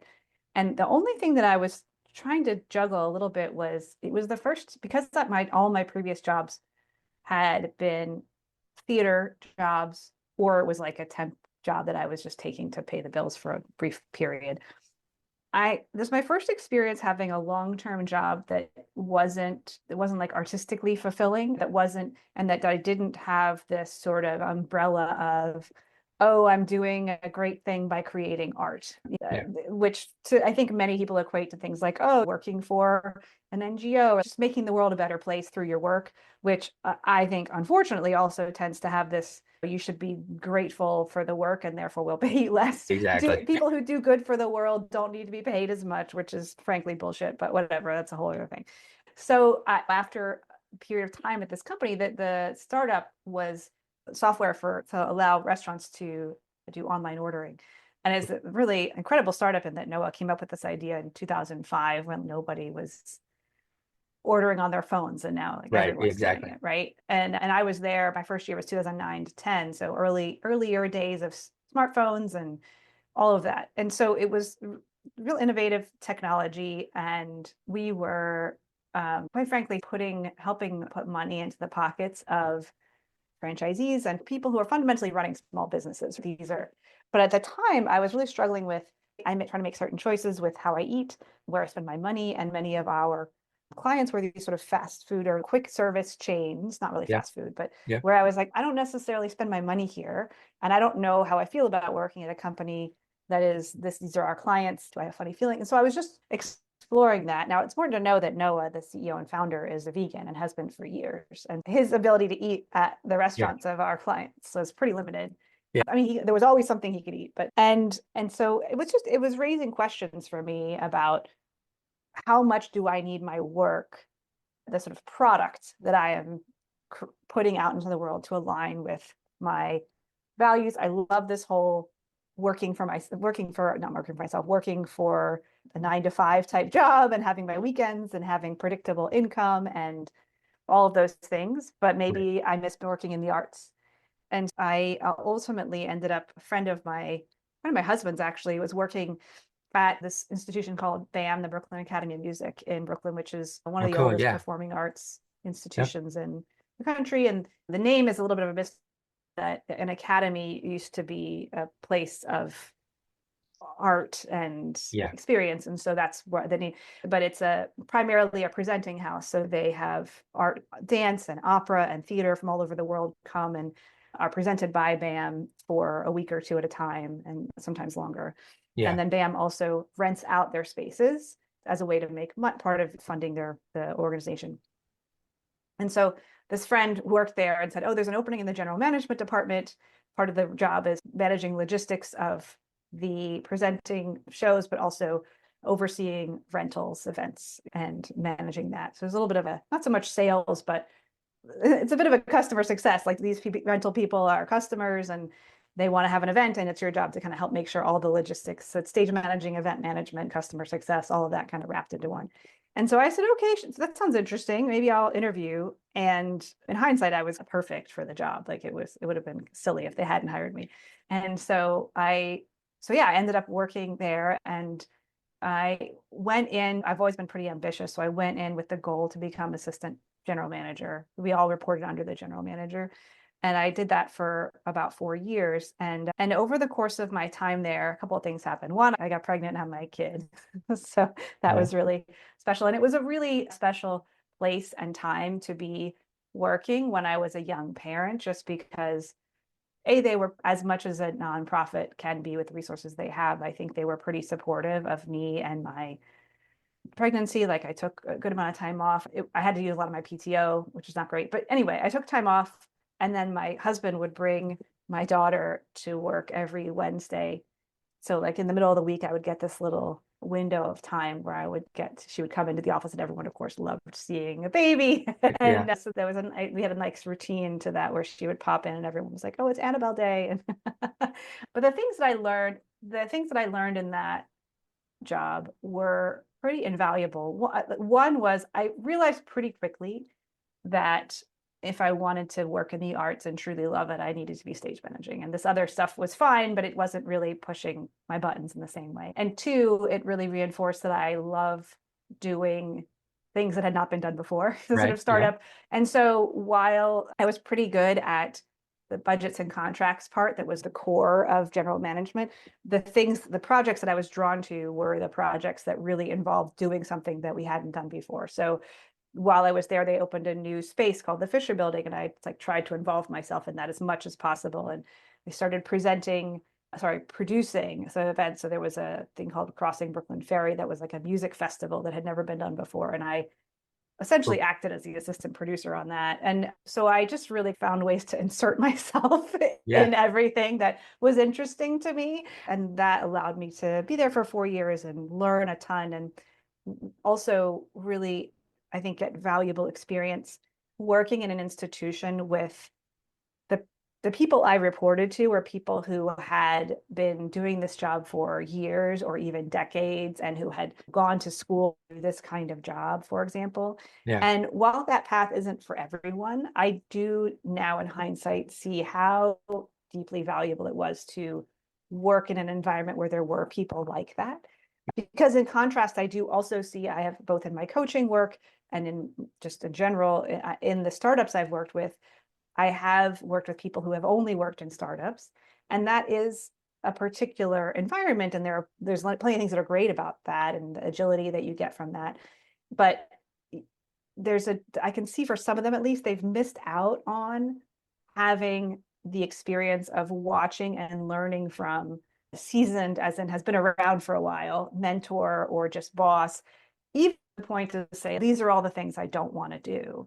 It's just such a different experience to work for someone like that versus someone who's always, yes, experienced, but really making it up as they go along out of necessity. And so that was a pretty valuable part of that experience for me Yeah. as well, being able to work with these seasoned, experienced leaders who were quite, one person in particular, this woman Alice, who was the executive vice president. So she oversaw all the budgets for all of production at BAM. And she just had this budget magic because she's been doing it for so long. And so Yeah. she'd say, oh, this is a dance company that has been here a few times. It's an Israeli dance company, and here are the things that we know. And so this we're gonna add this much money to like the travel budget because XYZ tends to come up. And you just know these things that you could see the value of having For sure. time and experience doing this thing that felt very, art can feel very sort of mushy, and she's like putting numbers on paper about that. So she's an incredible person that I loved learning from and working with while I was there.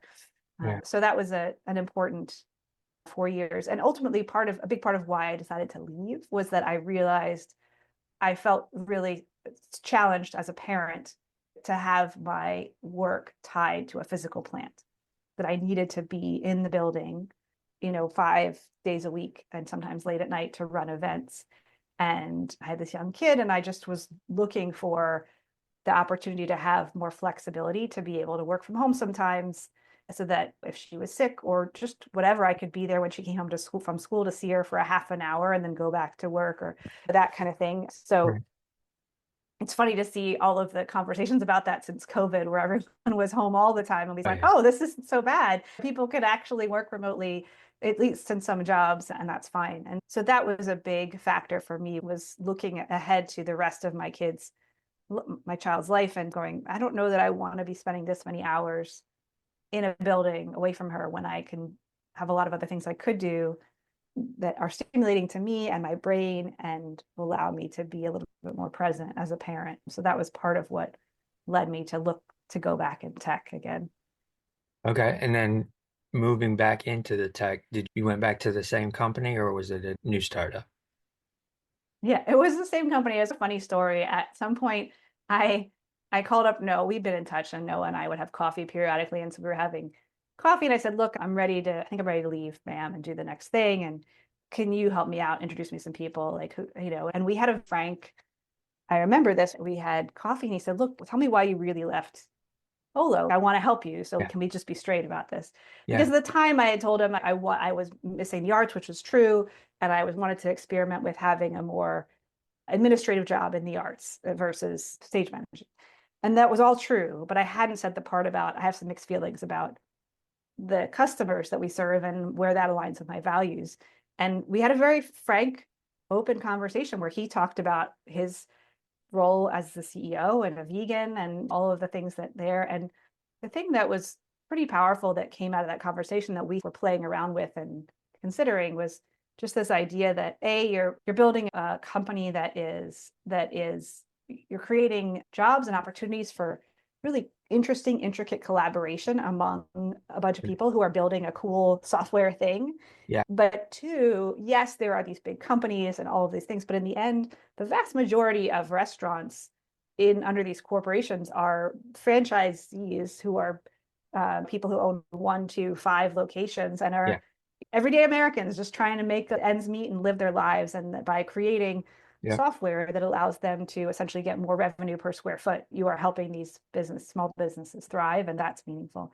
And so we had that conversation. And I said, that's awesome. And I want to percolate on that. But in the meantime, can you help me with some of these intros? And he was great. And I had a whole bunch of interviews that were super eye-opening that allowed me to realize what a good thing I had working at Olo. Because some of these interviews, it was just hilarious. Like at that time, I think I was in my mid 30s. So most of the people I was meeting were younger than me, sometimes by 10 years. And I remember having this interview at one point where the first question someone asked me was very clearly about like what I studied in college. Yeah. And I was like, what? Let me like go in the Wayback Machine and try to like Exactly. find that memory. And so that was just wild. And so at some point after a bit of interviewing, I called Noah one day and I said, hey, so what if I just came back to Olo? And he was essentially it was some version of I thought you'd never ask. Yeah. And by then the company was maybe 35 people. So it hadn't grown crazy over the 4 years, but they had graduated to a place where they had the board had gotten them to get an executive team. So they had a couple, they had a COO and a VP of customer facing roles, basically. So there were, so I met the COO and the VP of I think it was called account management at the time, the people that I would report up and to make sure that was all good. And that was one of my interesting early lessons and also in salary negotiation, because I did not do enough research to understand what the kind of roles we were talking about were worth in the industry. And at the time, I had been, again, going back to the arts and pay, and the arts is terrible. I was assistant general manager at BAM, and my salary was in the 50s, 50K. And this was in 2014. Okay. So it was like 54K maybe. I don't know, but it was not 55, like whatever I was being paid. Yeah. And so I was living in New York City and getting paid. And it was like fine, but I'm still like I'm Juggling like eating. artist scenario Yeah, exactly. all over And the place. so when I talked about salary with this new boss, we had the salary. I remember we were at a Starbucks and he asked me like what kind of salary I was looking for. And I just did such a poor job that they offered me more than I asked for. It just like, it was not even, I just wasn't even close. And I laugh at it now because, but it has those going back to, I think I told you the story of the disastrous photo call that I had and that experience of course, it ended up well for me. They were going to pay you at least this. This is ridiculous what you're asking for. So thankfully, the company had integrity and paid me appropriately for my job.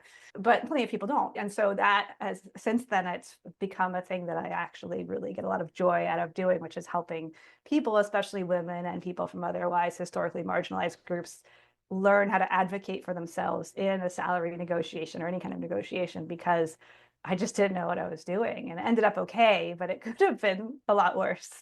And I want to touch on this real quick because this is highly valuable for the creative community in looking at what you do, what you're capable of, what your experience is, and being able to recognize the value of you, right? We always undervalue ourselves and provide way more than we end up getting paid for most of the time.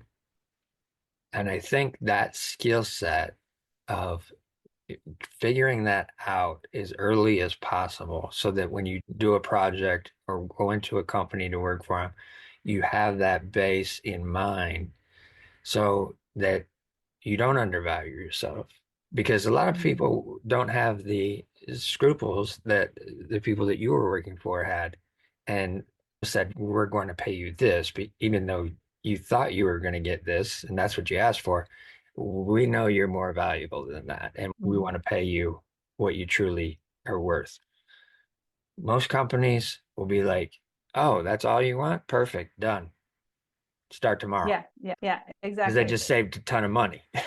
So I want, I just wanted to make that clear. Another thing that I'm seeing too is, again, and this goes to truly, I feel, a truly heart-centered CEO who is literally recognizing the value, even though you did leave and you're coming back. And he just wanted to get down to brass tacks with you and said, let's open this up, no guardrails, tell me what's what. And Yeah. even in that, I'm sure in his mindset, I just want you to come back now. But you're looking to go and try these other things out. I'll help you do that. And then you come back and say, hey, could we just pick back where we left off? And he's thought you'd never asked. Having a boss, or for creatives who are in that position of being a boss, to have the mindset to truly care for the people that are working under you is highly essential to the success of the business. And Mm. a lot of companies out there today, we see it all over the place, they don't have that mindset. And it becomes a scenario of high turnover, lack of moving things forward, innovation, all of those types of things.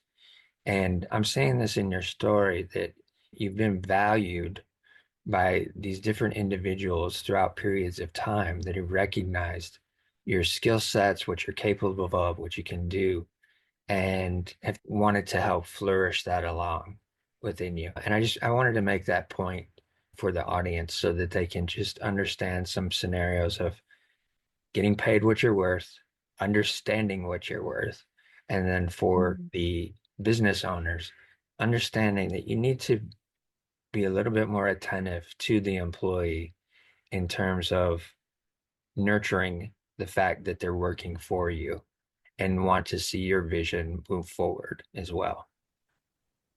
Yeah, absolutely. And I think one of the things too that's really tricky about if you have, to your point, like if you have a CEO or a founder of a business who gets it, and in that they are thinking about from a human perspective, like what does this human bring? What does the business need? What are my strengths as a leader, and what are the gaps, and how can I hire people who fill in those gaps with their Yes. strengths? That is also tricky to scale, because one of the things and this is something that I've observed in working with startups, both as an employee and as a consultant who's seen them, or coach, seen them from the outside, Yeah. that it's we one of the things I've noticed about, and this is sort of true of humans in general, that we tend to assume that everyone sees the world the same way we do. And we can have awareness of that and try to see the world differently. And so if you are a person who has this sort of gut ability to fit people together Yeah. to create a team, and then when it becomes big enough team that other people have to make those decisions, it's sometimes hard to realize that skill you have is a special skill that others don't have. And that being able to start fitting people together in the layers above, below you as this company grows, is a skill that needs to either be hired for or taught, so that people can, or that you need to figure out how to get your special thing out of your head and into a process that your team can follow. And that's easier said than done, for sure. And so that's something that I've seen too, and what comes back down to that saying that everyone says people don't leave jobs, they leave bosses, because Right. no matter how great the CEO is, if the person you report directly to is making your life difficult, or is a toxic boss, or any and all of the above, then in the end you're not going to stick through that indefinitely. Yeah. Yeah. All right. So with being back in tech, how long did you stay back in that before you decided, you know what, I'm going to go out on my own and I'm going to shift into this new thing of having my own business? Yeah. It was, the running my own business was a bit of an accident. It was a Okay. COVID Everybody's accident, opportunity. right? Yes, Everybody's yes. accident to shift. Yeah. So I worked at Olo for a bit. Then I went and worked at another startup as a VP of customer success, and moving up the ladder, so to speak. And at that point was also, I think, important in my career, was when I joined Chief, which is this private club for executive women. At the time, it was quite small. It was based in New York City. And so we had this like little clubhouse in Tribeca. There were only like 100 or so members. But the original mission behind Chief was to get women into the C-suite and help them stay there. And we could Okay. probably have a whole other podcast about the good and the bad and the ugly about Chief. I'm still a member. There's a lot of things that are great about it. But what was amazing, I learned about it, I think, in a New York Times article. And the year that it started, I got my first VP title. And so the minute like the ink was dry, I put my name in and I was like, all right, I want to be in this thing. Yeah. And so I was accepted to have a membership and to be a member. And so I got to go to this small, intimate space and meet other women, executive women in New York City. And that really blew my mind in ways that I did not anticipate. I was excited to meet other women and empowerment, woohoo. But I remember they had an event. I don't remember who the speaker was even, But I remember it was this relatively small, intimate space, had a bar and like a room that could fit, I don't know, let's say maybe not even 100 people, probably maybe 50 people on chairs. And maybe it was they had Barbara Corcoran. God, she was amazing. She's such a badass.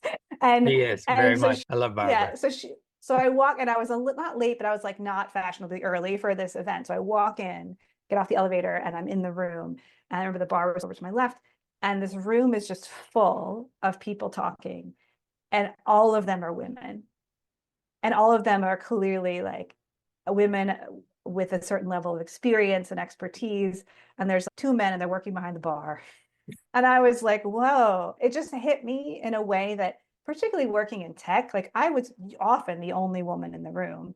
But if I wasn't, it was because if I was working with a group of engineers, that was most women, most few women. And although there were a decent number of women in certain roles, but we weren't blowing things out of the water Right. and my job at the time when I joined Chief, I was at an AI startup. So those tend to be like very engineering heavy, very male heavy. And I was on the executive team, so I was really experiencing that sort of, if we had three women on the executive team, but there was a point where one was out of town and one hadn't joined yet. And so I was in these rooms where it was just men, and the dynamic is just, there's all the things that you read are true about that. It's tricky. Even the most wonderful men, whatever you want to cut, it's just a tricky dynamic to navigate. And so to be in this space and see all of these women, and I remember I had this moment where I was like, all of these women are executives in New York City. And I was like, it just was like wild. And that's like a tiny sliver of all the members that have been through the doors now. And that was definitely a real changing experience. It opened my mind and meaningfully opened my network, because prior to that, all the people in my sort of community were either theater friends from grad school and theater, where when you change a job every 3-4 months, you meet a lot of people and you collect the ones along the way that you want to hang on to. And then I had some friends that I'd made from working at BAM and friends from working at Olo, but these were just a few people, and I hadn't made an effort to really expand my corporate community, for lack of better words. So most of the people I knew my working life recently were men. And suddenly within months, most of the people I was talking to were executive women. Like the majority of my conversations were, which was a huge change. And I was meeting all these new people, all these different backgrounds, people who are general counsel, COO of a giant company, salesperson, just all these different people from different backgrounds. And so when I left my job, the VP role, and was trying to figure out what I wanted to do next in early 2020, I got a job offer, or I'd said yes to a job that was a company based in Europe that was expanding its operations in the US. And I was going to lead the sort of New York piece to then New York customer success to expand to the rest of the US. And I was supposed to start on March 23rd, 2020 was supposed to be my first day. Okay. You remember the dates of all that? Like New Yep. York shut down, I think, on March 16th or around then, or 13th. Yep. And the way this company worked, we were supposed to, onboarding was usually, they had launched in 15 countries in Europe already. So they had this whole process where you would go to France for 2 weeks for onboarding, and then the expansion team would come to your country for 3 months and build out things and then you were on your way. Yeah. And so immediately both of those things were not possible. And so they said, okay, we're going to pause and see how this all shakes out. And so I'm collecting unemployment, and that which expanded in New York meaningfully in a way that was useful. My kid is remote learning in first grade, whatever that is. Yeah, exactly. I mean, Exactly. God bless her first grade teacher was amazing. He was basically Mr. Rogers, and one of the most wonderful humans ever, and really did a fantastic job. But still, it was like a shitty situation. Yeah. And so we went through that, and so it was actually, I felt quite lucky that I didn't have a job at the time, because I don't, the people who were juggling two corporate jobs and two parents in the same house with multiple kids, I don't know how they survived. But this job kept getting delayed. And as it was delayed, I was watching how their values translated to action, or at least their spoken values translated to action in the context of COVID. And I was not impressed. And I started to feel like, I don't think I want to work at this company. And it was a company it was a for-profit company, but they were doing a meaningful work and really changing some things that were going to impact the environment in a positive way. And that was like their whole mission. And so I was really excited to work for this mission-driven for-profit company, but just their creative outside the box thinking was not, okay, now we have to figure out how to launch a country remotely. We've never done this before, but let's do it. They were trying to think around what are the loopholes so we can fly people to XYZ and, Oh, do wow. things anyway. Yeah. And when I said, I'm not going to go to France in July of 2020, whatever it was, yeah, 2020, which like they were okay, we can work around it, we'll onboard you remotely while everybody else comes. And I was like, no one's going to France. And sure enough, in 2 days they were like, no Americans are coming here. Are you kidding me? Exactly. And so it felt like they were not living in reality and not adapting to the world in a way that was human centered, despite what their values were. And Yeah. so I also got bored and I started feeling like I wanted to use my brain. And because I was a member of Chief, we had at the time that we were using Slack. So there were people on Slack just asking for help, saying, "Oh, have you run this before? And so I need to use my brain. So I got to a point where in the summer of 2020, basically anytime someone posted anything on that Slack saying, does anyone know how to do this? Or has anyone done this? Or anyone have an idea how to do X? I would say, I'll get on a call with you. So it's like, please use my brain. Please talk to me about business things Yeah. and we'll talk through it. And so one of those women, I think in the real true spirit of what Chief was intended to do, basically helped me let her hire me to do my first consulting gig. So we were Nice. on the phone talking about professionalizing her customer support team. And she had posted some questions, issues she was struggling with. And so I said, oh, I'm happy to help with this. And so we talked for maybe 30 minutes. And near the end of the call, she goes, so as a consultant, do you work for yourself or for a company? And at that, like I had told her the whole story that I had Yeah. this job that was like supposed to start in 6 weeks and I didn't know it was going. So I was like, I work for myself. And she was like, great. And could you put together a proposal for how you could help us for maybe 6 weeks? I know you have some limitations in the next 6 weeks, how you could help us solve these problems. And maybe get that to me on Monday. And I was like, yes, I could. Sure. Yes, I can do that. She's like, great, great. And I was like, okay. And I put together a proposal and asked for what I thought was a lot of money. And she said, that sounds completely reasonable. And I was like, yes, totally does. Sounds completely reasonable. And so that she was my first client. And it was then within a week or two, I went, oh, I can be paid this much to do this. It was just the reality of what it means to go back to some of the things we are talking about the early, like being able to lean into your strengths and do something that is easy for you, but is so valuable to somebody else. Like there's this quote somewhere, I don't know who this came from, but it's something like, what is easy to you is amazing to someone else. And so I was doing this work that felt fun and relatively easy to me. And their minds were blown. They were like, this is so helpful. This is so amazing. And so that was fun to be delivering something valuable. And so I went, well, okay. And so I told the company that had hired me because they were ramping up to finally get started. And we had a few more conversations that were just like, for me, like I was talking about expectations for people and in the customer success. Like if I were hiring a customer success team, that I would expect them to be fully remote unless something required them to go on site and be at a restaurant or whatever to sort things out. And the person I was talking to said, what does that look like to you? Maybe one or like maybe 3 or 4 days in the office and 1 or 2 days at home. And I was like, no, like it was just very clear that they had this expectation of people just working in an office, not like COVID. This was July, August of 2020. And I was like, I'm not gonna, Oh, I have wow. Yeah.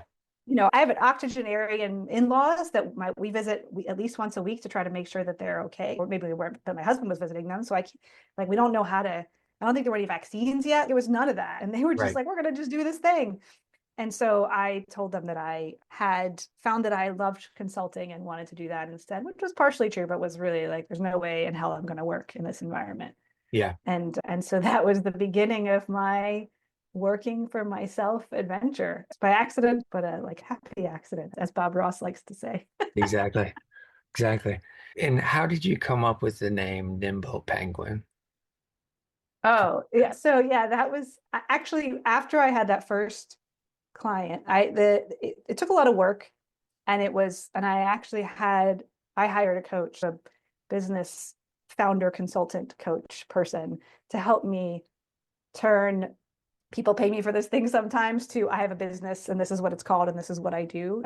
I knew I could do that on my own, but I felt like this is going to be so much better if I have this person who knows what she's talking about help me sort through all this. And so she helped me do some exercises to figure out the name. I had 27. I had an Evernote doc, I think, that I've been like dumping a bunch of names. And my brother had a friend who does like branding and naming and he's a very artistic person and I think was working for a company that helped people name things like even drugs and stuff like that. And so we had a call and played around with some ideas.